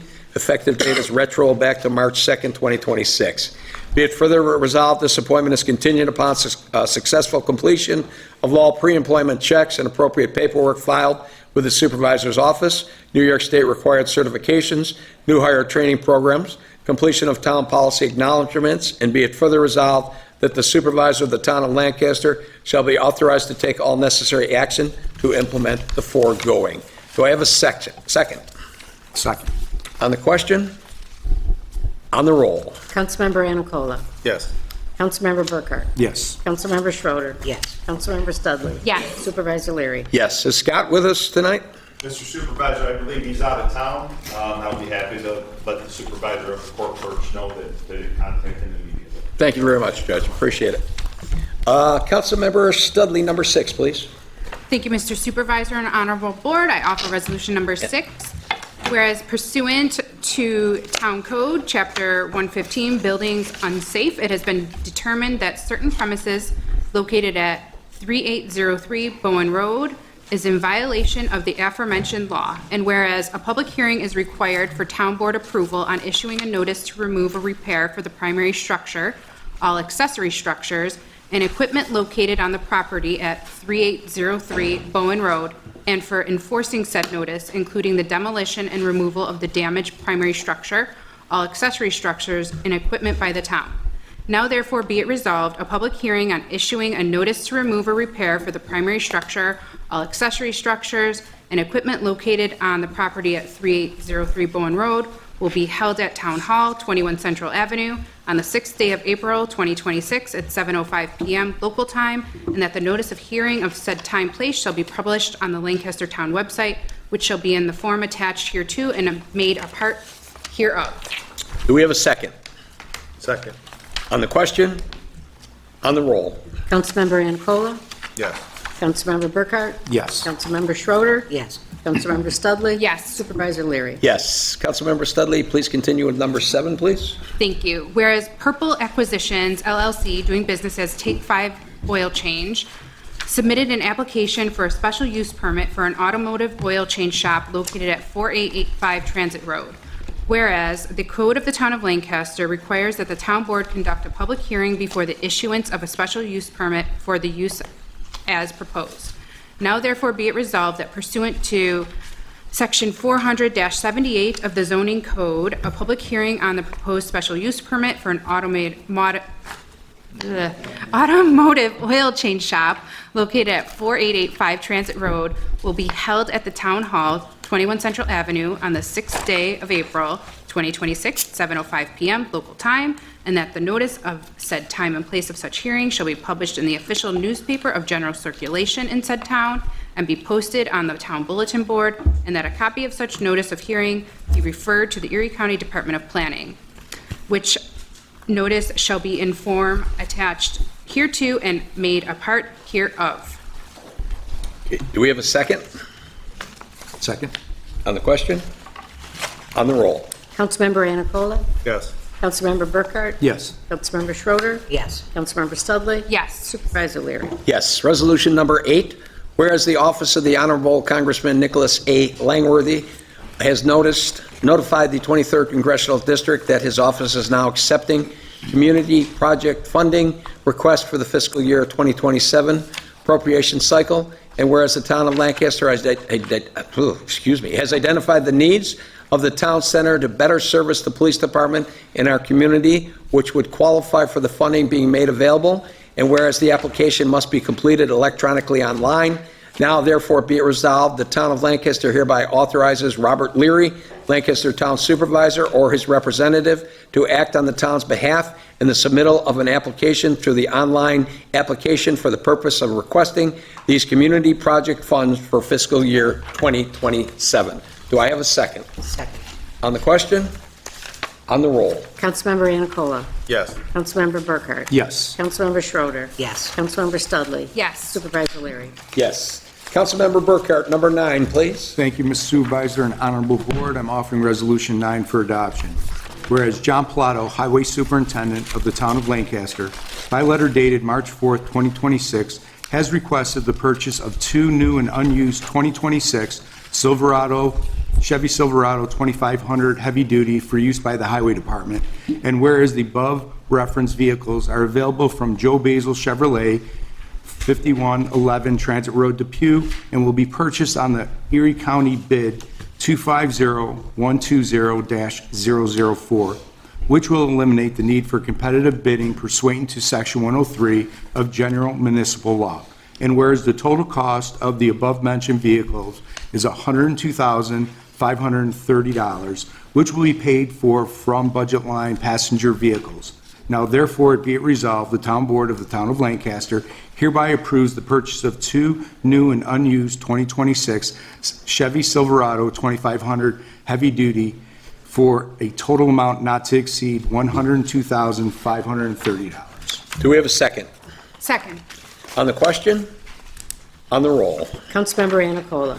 Yes. Councilmember Burkhart? Yes. Councilmember Schroeder? Yes. Councilmember Studley? Yes. Supervisor Leary? Yes. Resolution number 10, whereas Twin District Volunteer Fire Company wishes to finance the purchase of 2 Pierce Impel pumper fire engines and the proposed issuance by the Volunteer Fire Department of an obligation, a promissory note to the Bank of Greene County, and whereas by resolution adopted on March 2nd, 2026, a public hearing on this matter was scheduled for March 16th, 2026, that needed to be rescheduled, and whereas a public hearing is required for town board approval on the borrowing and issuance of the obligation, as this is a prerequisite to exemption from income taxation of the interest payable under the terms of such obligation pursuant to Section 103 and related sections of and regulations under the Internal Revenue Code. Now therefore be it resolved, the public hearing on the proposed issuance of an obligation for the purchase of the 2 Impel pumper fire engines to be used by Twin District Volunteer Fire Department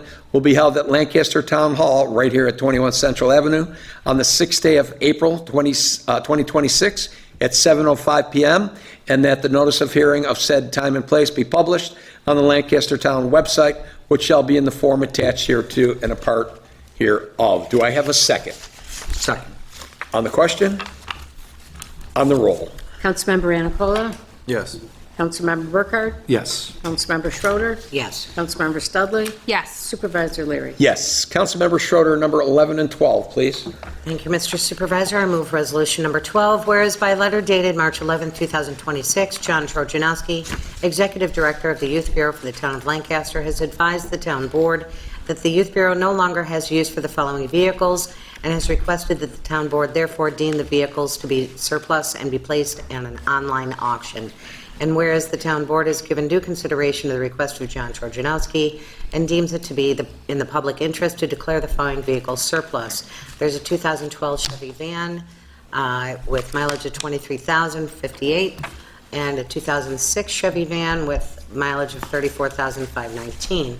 Now therefore be it resolved that the Town Board of the Town of Lancaster hereby declares the above described vehicles to be surplus and authorizes John Churchanowski to place the vehicles up for public bid at an online auction with Auctions International, Big Tree Road, East Aurora, New York, on or about March 19th, 2026, and concluding March 30th, 2026, with the funds received from said auction to be made payable to the Town of Lancaster and delivered to the Town Supervisor's office.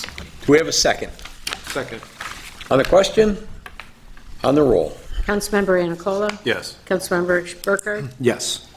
Councilmember Schroeder? Yes. Councilmember Studley? Yes. Supervisor Leary? Yes.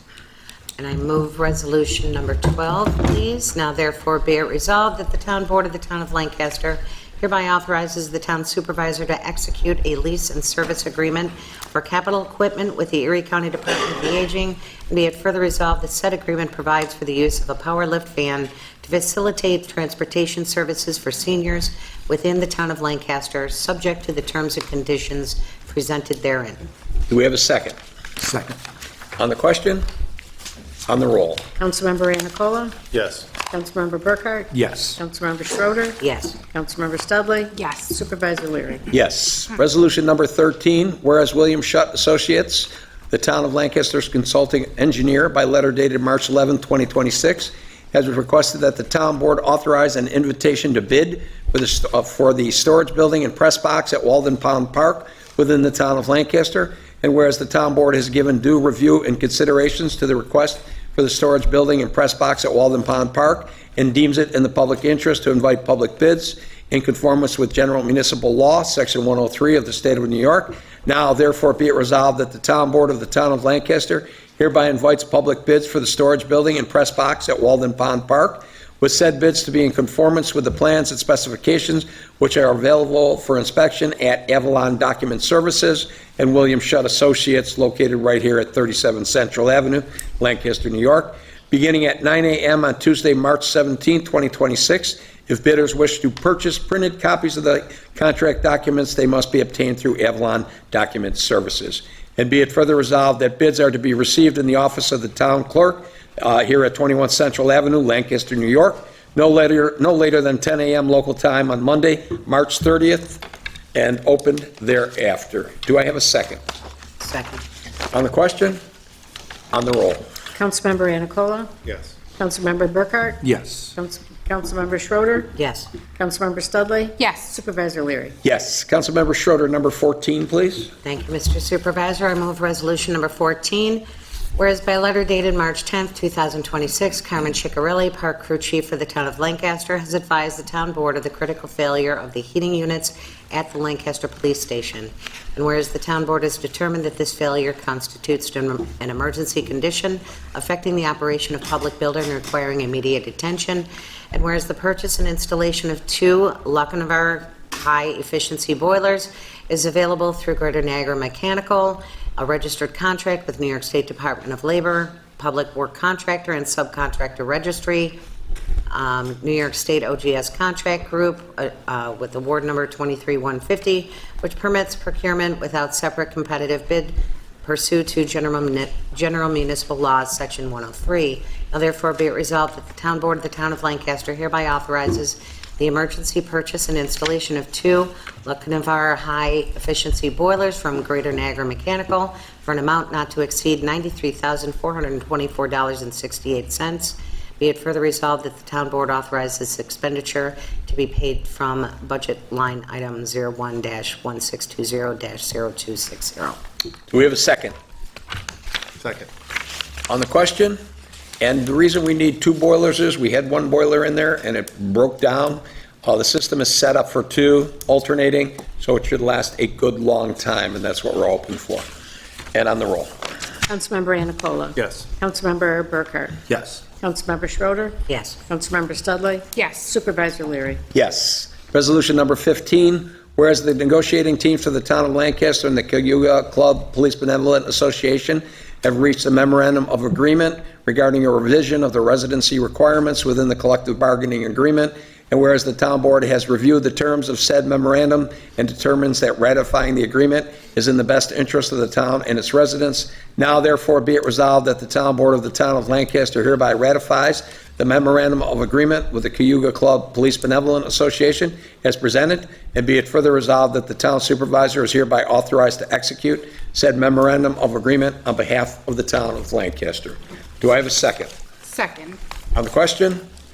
On the roll? Councilmember Anacola. Yes. Councilmember Burkhart. Yes. Councilmember Schroeder. Yes. Councilmember Studley. Yes. Supervisor Leary. Yes. Resolution number 16.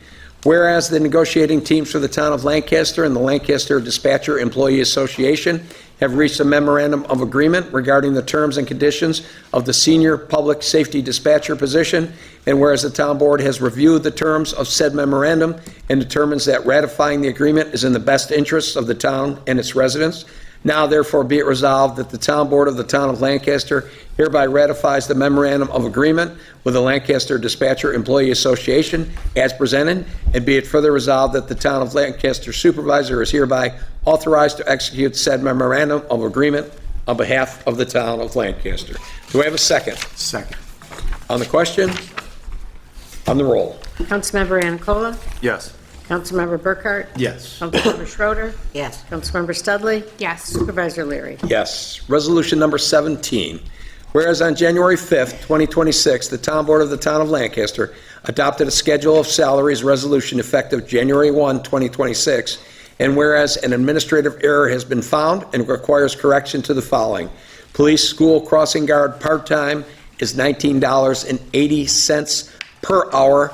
Now, therefore, be it resolved that the town board of Lancaster hereby recognizes the above-mentioned correction to the schedule of salaries retroactive to January 1, 2026, and be it further resolved that the supervisor of the town of Lancaster shall be authorized to take all necessary action to implement the foregoing. Do I have a second? Second. On the question? On the roll? Councilmember Anacola. Yes. Councilmember Burkhart. Yes. Councilmember Schroeder. I abstain. Councilmember Studley. Yes. Supervisor Leary. Yes. Okay.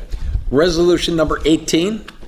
Whereas the town board is considering the proposed project submitted on behalf of Catco applicant on a 16.1 acre parcel located at 1266 Town Line Road in the town of Lancaster, and whereas the town of Lancaster Planning Board has reviewed the environmental impact of this project pursuant to seeker regulations at their meeting on March 4th, 2026, and recommended a negative declaration be issued, and whereas the town board has duly considered the plans for the project using the short environmental assessment form, the criteria for determining significance set forth in 6 NYCRR Section 617.7C of the State Environmental Quality Review Act, and such other information deemed appropriate, including the recommendation of the Town of Lancaster Planning Board. Whereas the town board has identified the relevant areas of environmental concern, has taken a hard look at these areas, has made a reasonable elaboration of the basis for its determination, and whereas the proposed action has been labeled an unlisted action under seeker, now therefore be it resolved by the town board of the town of Lancaster, this project is described as the construction of a 5,000 square foot topsoil storage facility located at 1266 Town Line Road will not result in any large and important environmental impacts. 2, the reasons supporting this determination are set forth on the attached notice of determination of non-significance. 3, the town board as lead agency with reference to the above described action hereby adopts the attached negative declaration. 4, the town clerk shall file a copy of the negative declaration. 5, the town attorney's office shall prepare and file a notice of determination with the petitioner and with all required New York State and Erie County agencies, filing a copy of the letter of transmittal. And 6, this resolution is effective immediately. Do we have a second? Second. On the question? On the roll? Councilmember Anacola. Yes. Councilmember Burkhart. Yes. Councilmember Schroeder. Yes. Councilmember Studley. Yes. Supervisor Leary. Yes.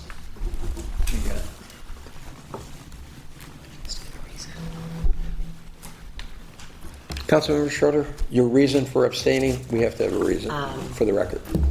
What would you call it? Potential conflict of interest. Potential conflict. Thank you. Okay, thank you very much. Thank you. Resolution number 19. Whereas David S. Stabler, Town Justice for the Town of Lancaster, by letter dated March 9th, 2026, has recommended the appointment of Lindsay Beamish to the position of Clerk to Town Justice, filling the vacancy that will be created by the upcoming retirement of Sharon Lottiger. And whereas the position held by Lindsay Beamish is an exempt, non-represented role, and whereas pursuant to the resolution adopted by the Town Board on December 15th, 2025, Lindsay is a non-represented full-time employee governed by specific articles of the White Collar Agreement.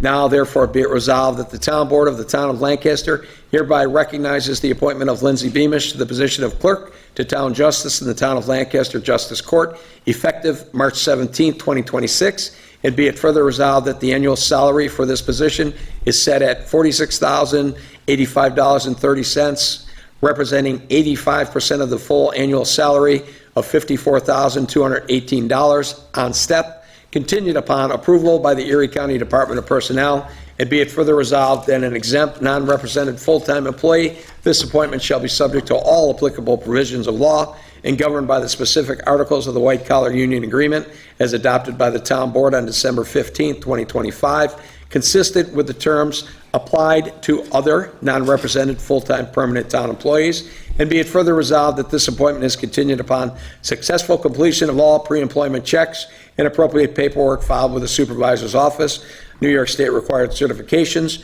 new hire training programs, and completion of town policy acknowledgments, and be it further resolved that the Supervisor of the Town of Lancaster shall be authorized to take all necessary action to implement the foregoing.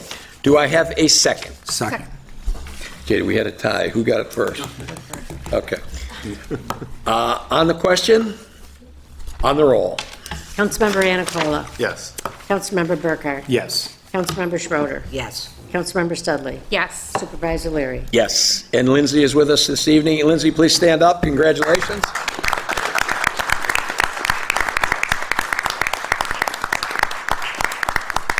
And we'd like to wish you the best of luck in your new role. Hope everything works out great.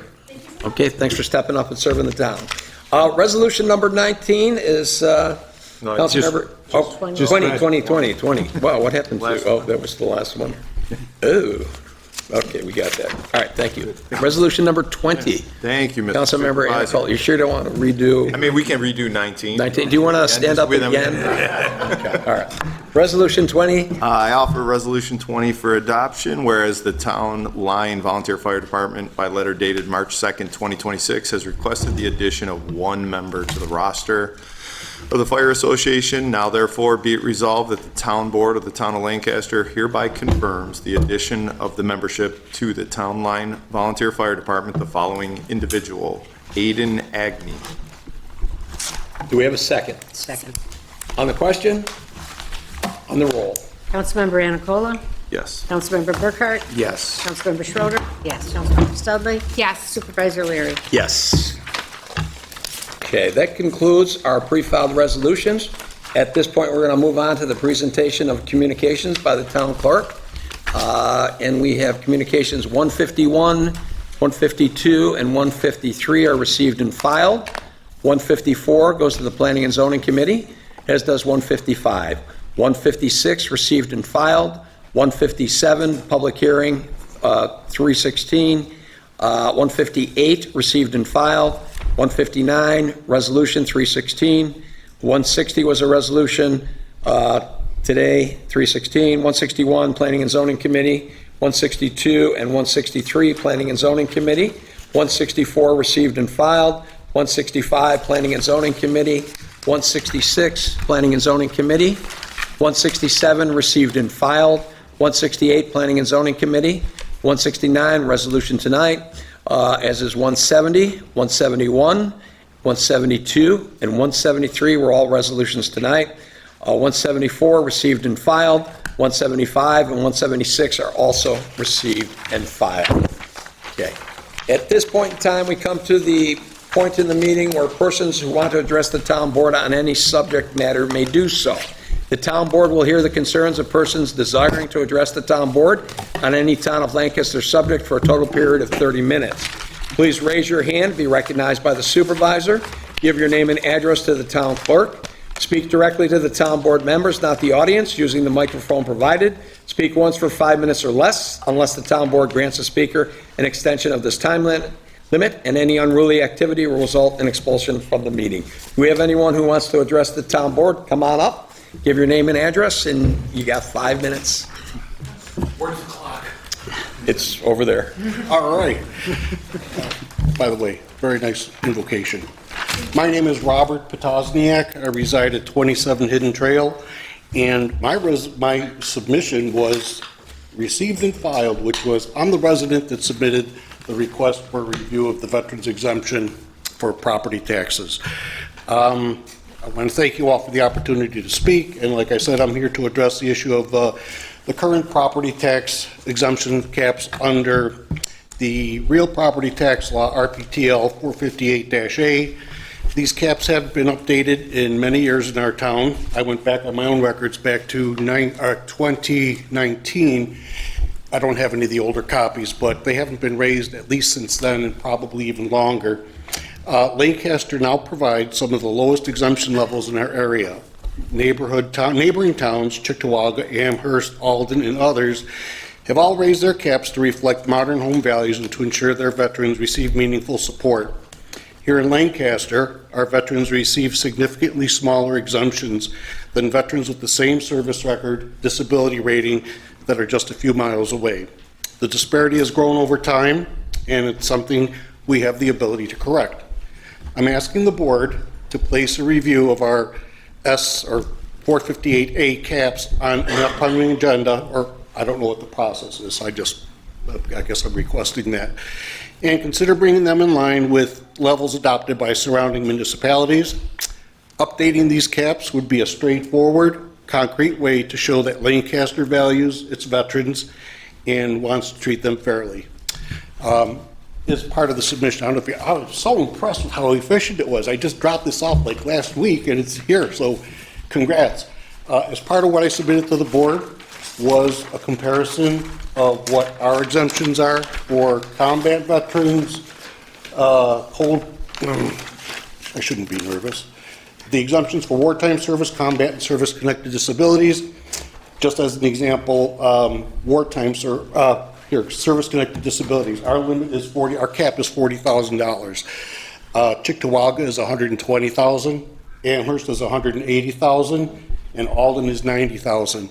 So we're time to catch up, I believe. I ask you to please, whatever the process is, look at it and update it. And the last thing is that the state passed, I think last month, a law that said veterans that are 100% disabled, and I don't know what the population is, would be eligible for a 100% exemption, I believe it is, but there is no process in place. I don't know if your hands are tied because the state isn't doing anything, but just a heads up, because it doesn't happen until next year.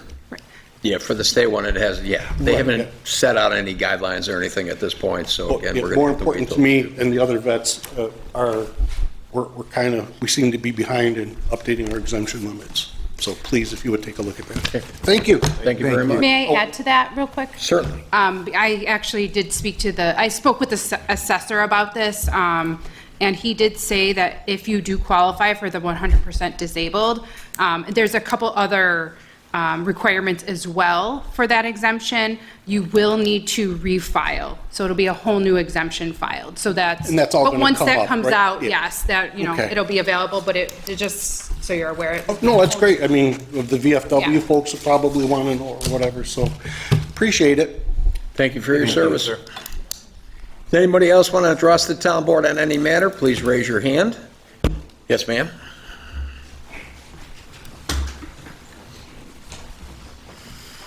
Hi, I'm Heidi Young. I was here 2 weeks ago in regards to the situation we have in our neighborhood for 9 Graceway. I live right next door. So I appreciate what I heard here this evening about us now communicating a little bit better. So when she has her hearing in later this week, that we're all communicating really effective information to help move things forward. But I wanted to also let you know about what's going on in our neighborhood currently still. right? So I did call the DEC based on what I heard from some members last couple weeks ago, and they said they did not want to get involved because apparently it's not illegal to feed rats, which I didn't know, but apparently it's not.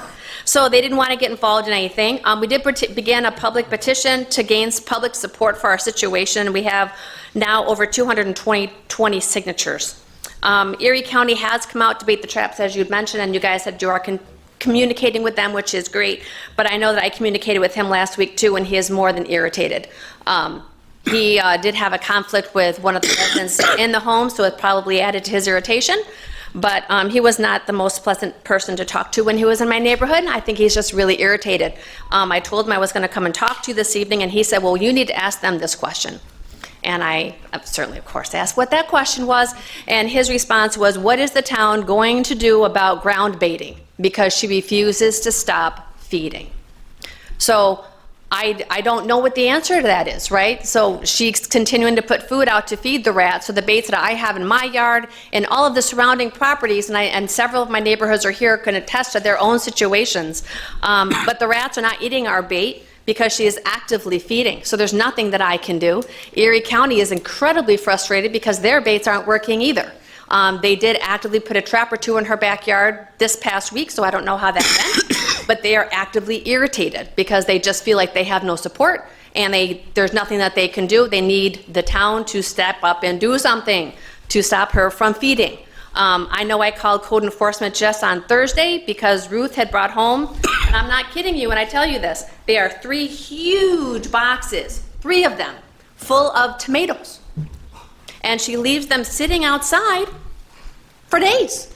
This is what she's doing. This is her past behavior, when she will leave active food outside. I know that there are people who have food issues, and why she is allowed to leave crates full of fresh fruit, vegetables, sitting out to rot is beyond my understanding. I don't understand. I called code enforcement. They certainly came out. They did their due diligence. They took pictures. But nothing happens with Ruth. And nothing's happening with Ruth. And our situation continues to get worse and worse and worse because nothing is happening. And I appreciate that we're going to court, and I appreciate all of that. But spring is springing, and we need some help.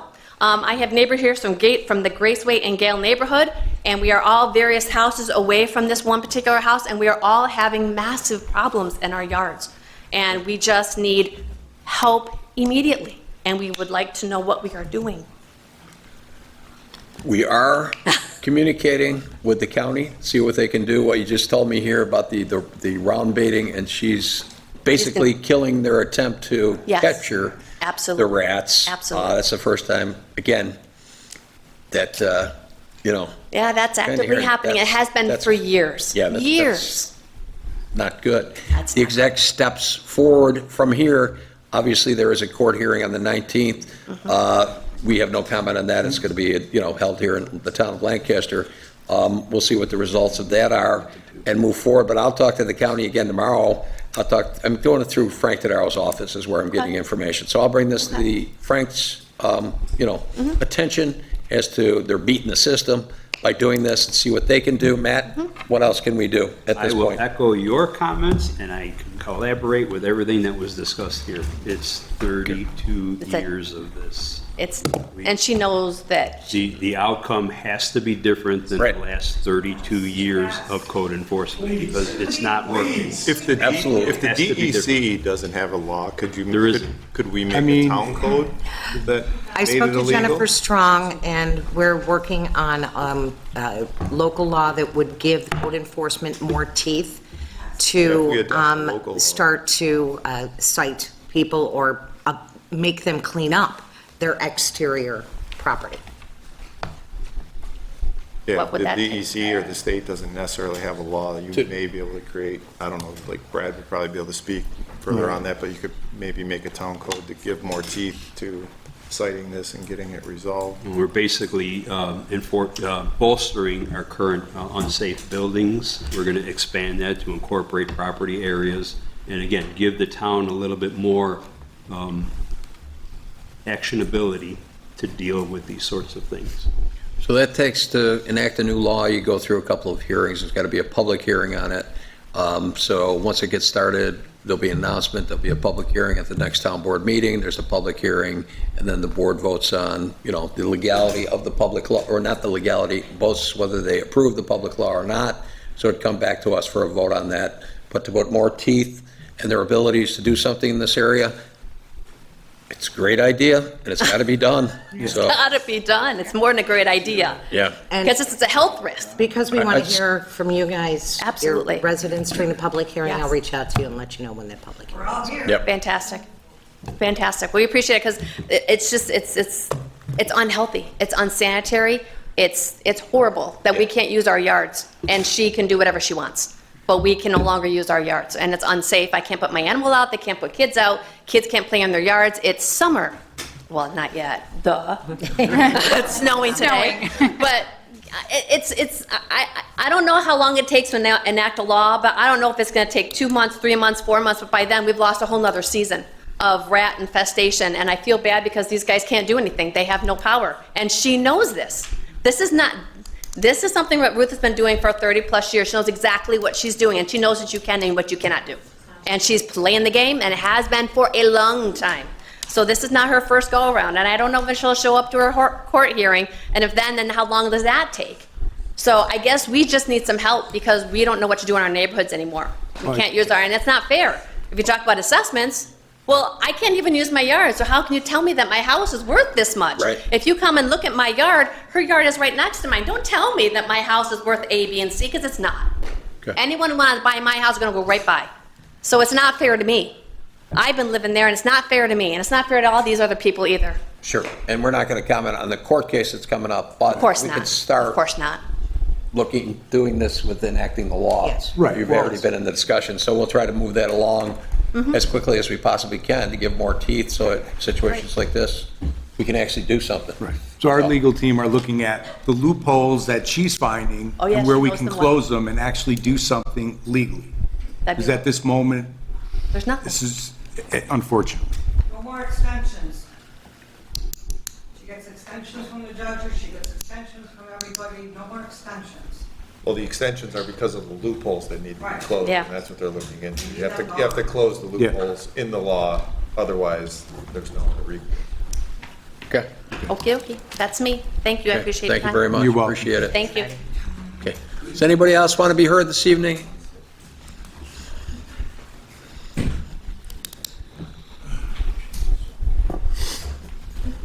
Paul Osbis Jr. I live at 31 Newell Avenue. The first thing I need to say is, like I said last month's meeting, it's being the same name. I feel bad for you. More than that. I really am. Discouragement beyond. Regarding their situation, while I was listening to the meeting with the assessments, Matthew, when there's a house abandoned across from my house, and my wife and I have put in a lot of money in our 100-year-old house, and that house, we know for years, and the garage has rat problems. What can we do about it? It's been abandoned for years now. What that situation compared to my situation across from the house, and my investment, you could see my house, but then you look across from my house and it's a fire hazard, it's a health hazard. Somebody comes over once in a great while, cuts the grass finally, and they might shovel the snow, but it's still abandoned after all these years. The homeowner passed away years ago and left the house as is. You can see it when you drive by it.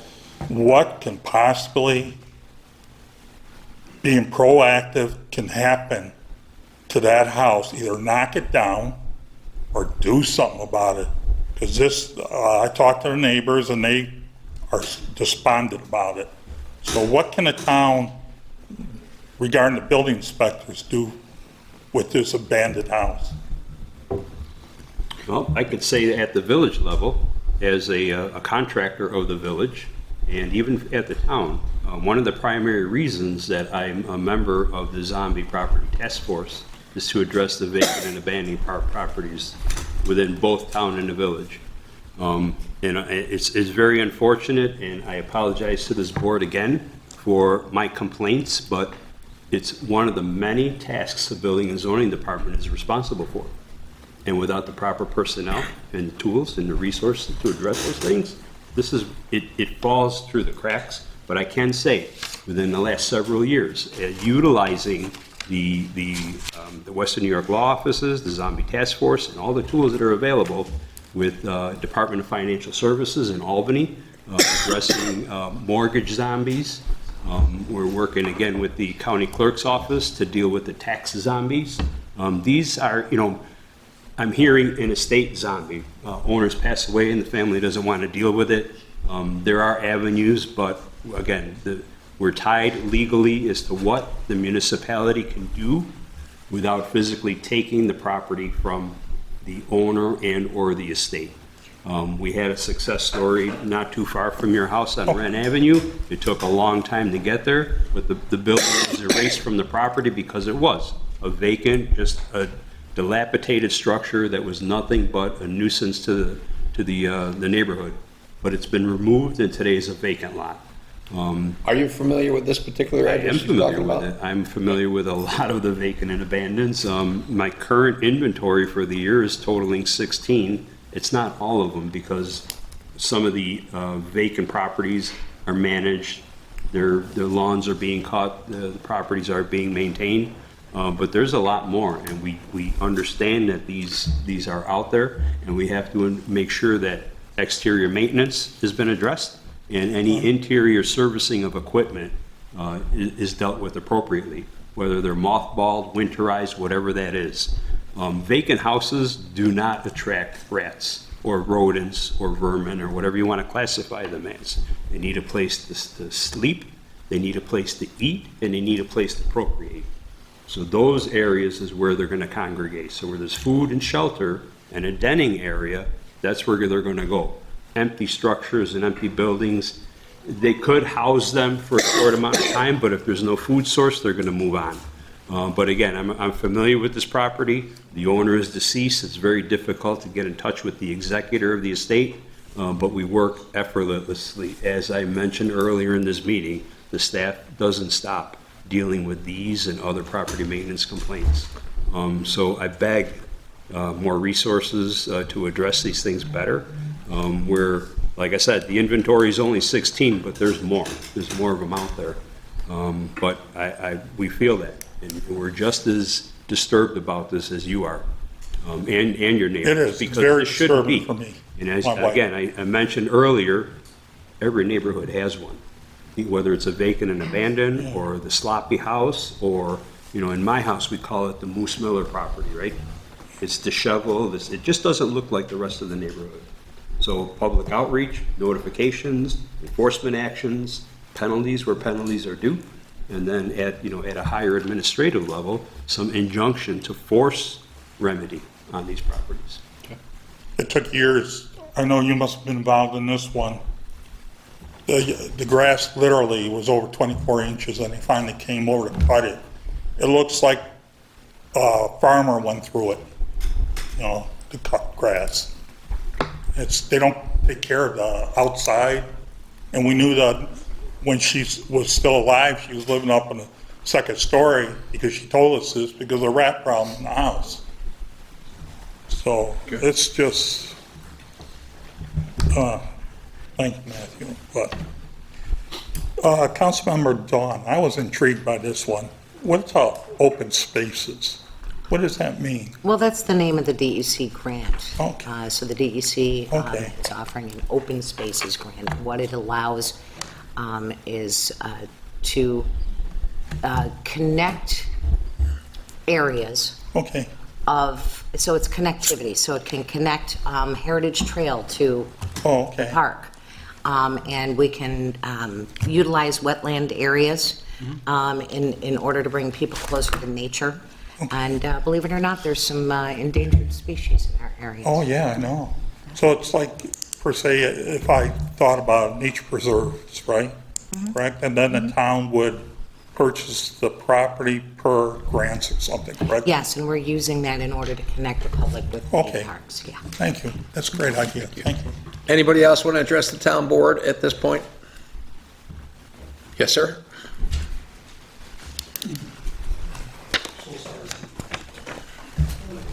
Hello, my name is Scott Plowski. I reside at 15 Graceway.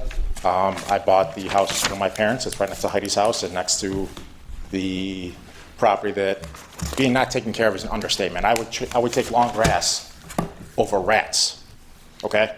Now, I'm not trying to be angry, but it's embarrassing. I have a 2-year-old and a 4-year-old that cannot go outside. I am begging you. I just adopted a dog from Texas, a kill shelter. She cannot go outside. She is going to the bathroom in the house because we don't know what's outside. Oh, well, I know what's outside. I see them. I bought the house 3 years ago for my parents. I wanted a bigger house, a bigger yard for my kids. And now, today, I've made a $450,000 mistake. I go to bed with that guilt every night. Every night, I go to bed with that. My kids want to go outside. They cannot go outside. And I can't protect them. What would everyone do here? I'm begging for help. I'm sure everyone that runs for office, they want to lead, they want to make a difference, they want to protect their citizens. They want to make a change. I'm begging you, everyone, to lead, to make a change, to protect your citizens. It's time. This has been going on for far too long, and not just in Lancaster, not Erie County, everywhere, other properties in other counties. I am begging for help. I don't want to move. I'm not being pushed out of my house, but if I have to, I will. Because for my kids, my dog, my family. A $450,000 mistake I go to bed with every night. And it's terrible. And we need help. And like Heidi said, the laws, I went to high school, I went to college, I know how long laws take. It's going to take too long. Because right now it's about 10 houses that are infested, including my exterminator said they can't do anything either, $1,000, because they're not eating the bait. In a month, it's going to be more and more and more houses. And then what do we do? I hate to come up here and do this and give you my sob story, but it's not a sob story. It's my life right now. And Supervisor, I'm begging and pleading with you to help me. We are going to do everything we possibly can. We are, since we've heard this at the last meeting, I know it's hard to believe. Nobody on this board had heard this before. So we have moved forward, and we are going to continue to move forward until something gets done and we get an end to this nightmare for the people, for you folks who live there. It's just, I agree with you, 100%. It's just not right, and we're going to do everything we can to end it, okay? And I bought the house knowing there were some issues there, and there were issues. I don't care how your house looks, you don't want to take care of it, whatever, but that when there's rats, it's not, it's a health hazard. It could launch into an epidemic. We know what rats carry. Terrible diseases for my kids and my dog, and other kids and other people's dogs. What would everyone do here if you were living on that street next to it? I beg for help. Fast, effective help. Please. Thank you. Anybody else want to be heard at this point?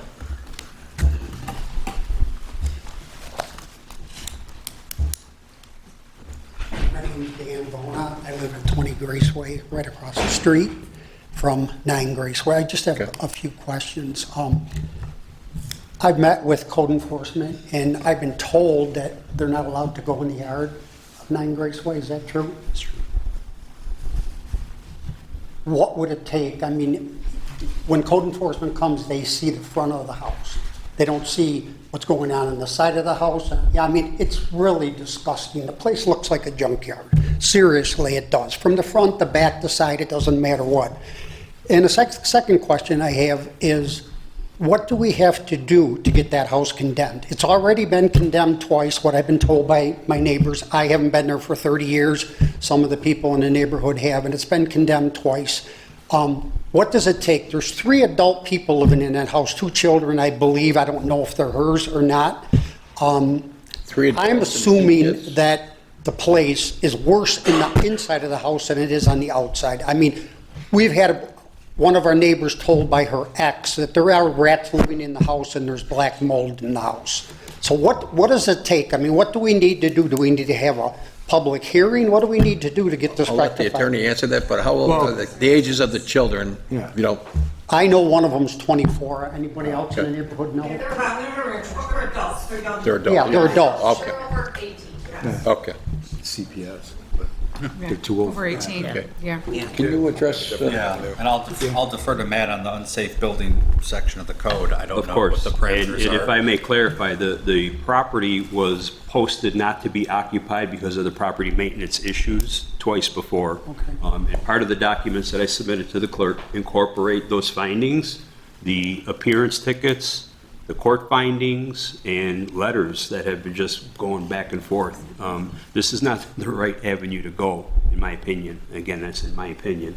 The state is very clear on a code official's authorization to go on private property. Everybody is allowed their domain, right, to not be searched illegally, right? So, but we have the information available. We understand, we concur. My latest attempt was to use the unsafe buildings portion, but without that physical evidence of what it looks like inside the building, whether it doesn't have running water, mold infestations, and other deteriorating factors to the structure itself, it's difficult to satisfy the requirements of condemning a building for demolition. You heard earlier tonight, we did pass a resolution for a public hearing, but this building is just about destroyed in and of itself. But hopefully with this round of enforcement, and now that we are at penalty phase of enforcement, the enforcement action is done. We're done trying to get this thing cleaned up, and now we're looking at the penalty end of it. I'm working again with the town attorney's office. I'm still of the mindset that we may be able to get injunctive relief to where something is forced physically on the property. But we have to do it legally, and we have to do it by the guidelines set in the state and even in our own constitution. Was it condemned twice before? It was not condemned. It was only posted not to occupy for property maintenance violations. And those were the citations that went to Their C of O to was the pulled, courts. in essence. Their C of O. So Right, I mean, and again, it was just an order not to occupy until remedy was addressed or penalty was assessed. And again, in our world, when you issue a citation for a court appearance, it's a stay of enforcement. You're done from adding additional charges until the court case has been closed. Once it is closed, you start all over again. Well, once it was issued for non-occupancy, they didn't move out? No, they Twice? went through, yep, they went through the court process, and it was kind of back and forth, and they cleaned up, and then it was dismissed, and the violations were lessened, and it's, it's a difficult task. Well, I know they were forced out because I live next door, and hazmat had to come in there and clean it up. I mean, the people in full hazmat car go in there and clean that place out. And I took pictures. There must have been hundreds of black bags in the backyard full of stuff they took out of the house, and then it was discarded away, and then they were allowed to come back in. Well, you're having access to the backyard through another neighbor's Through a residence? neighbor that permitted us to view these things, and this is what began the latest round of charges. And again, the state mandates a 30-day compliance time to either comply or face the penalties of it, and that's where we're at right now. Just for the record, too, there is 2 animals in the house, too, and SPCA was there yesterday. I don't know what the outcome of the situation. Did they make it into the house? I could not tell if they got into the house or not. SPCA? There's so much overgrown stuff in front of her house, I can't see the front of her house. Okay. They've been We'll there check. 4 times. What's that? SPCA has been there 4 times. Okay. We'll I'll find call, out. I'll find out. Okay, thank you. Got somebody who's been in there. All right. Anybody else want to be heard? Okay. Seeing no further hands up, at this point in time, I'm going to make a motion to go into executive session. We have some contracts we have to discuss. Do we have a motion? Motion. And a second? Second. On the roll? Councilmember Anicola? Yes. Councilmember Burkhart? Yes. Councilmember Schroeder? Yes. Councilmember Studley? Yes. Supervisor Leary? Yes. Thank you very much, folks. Have a good night.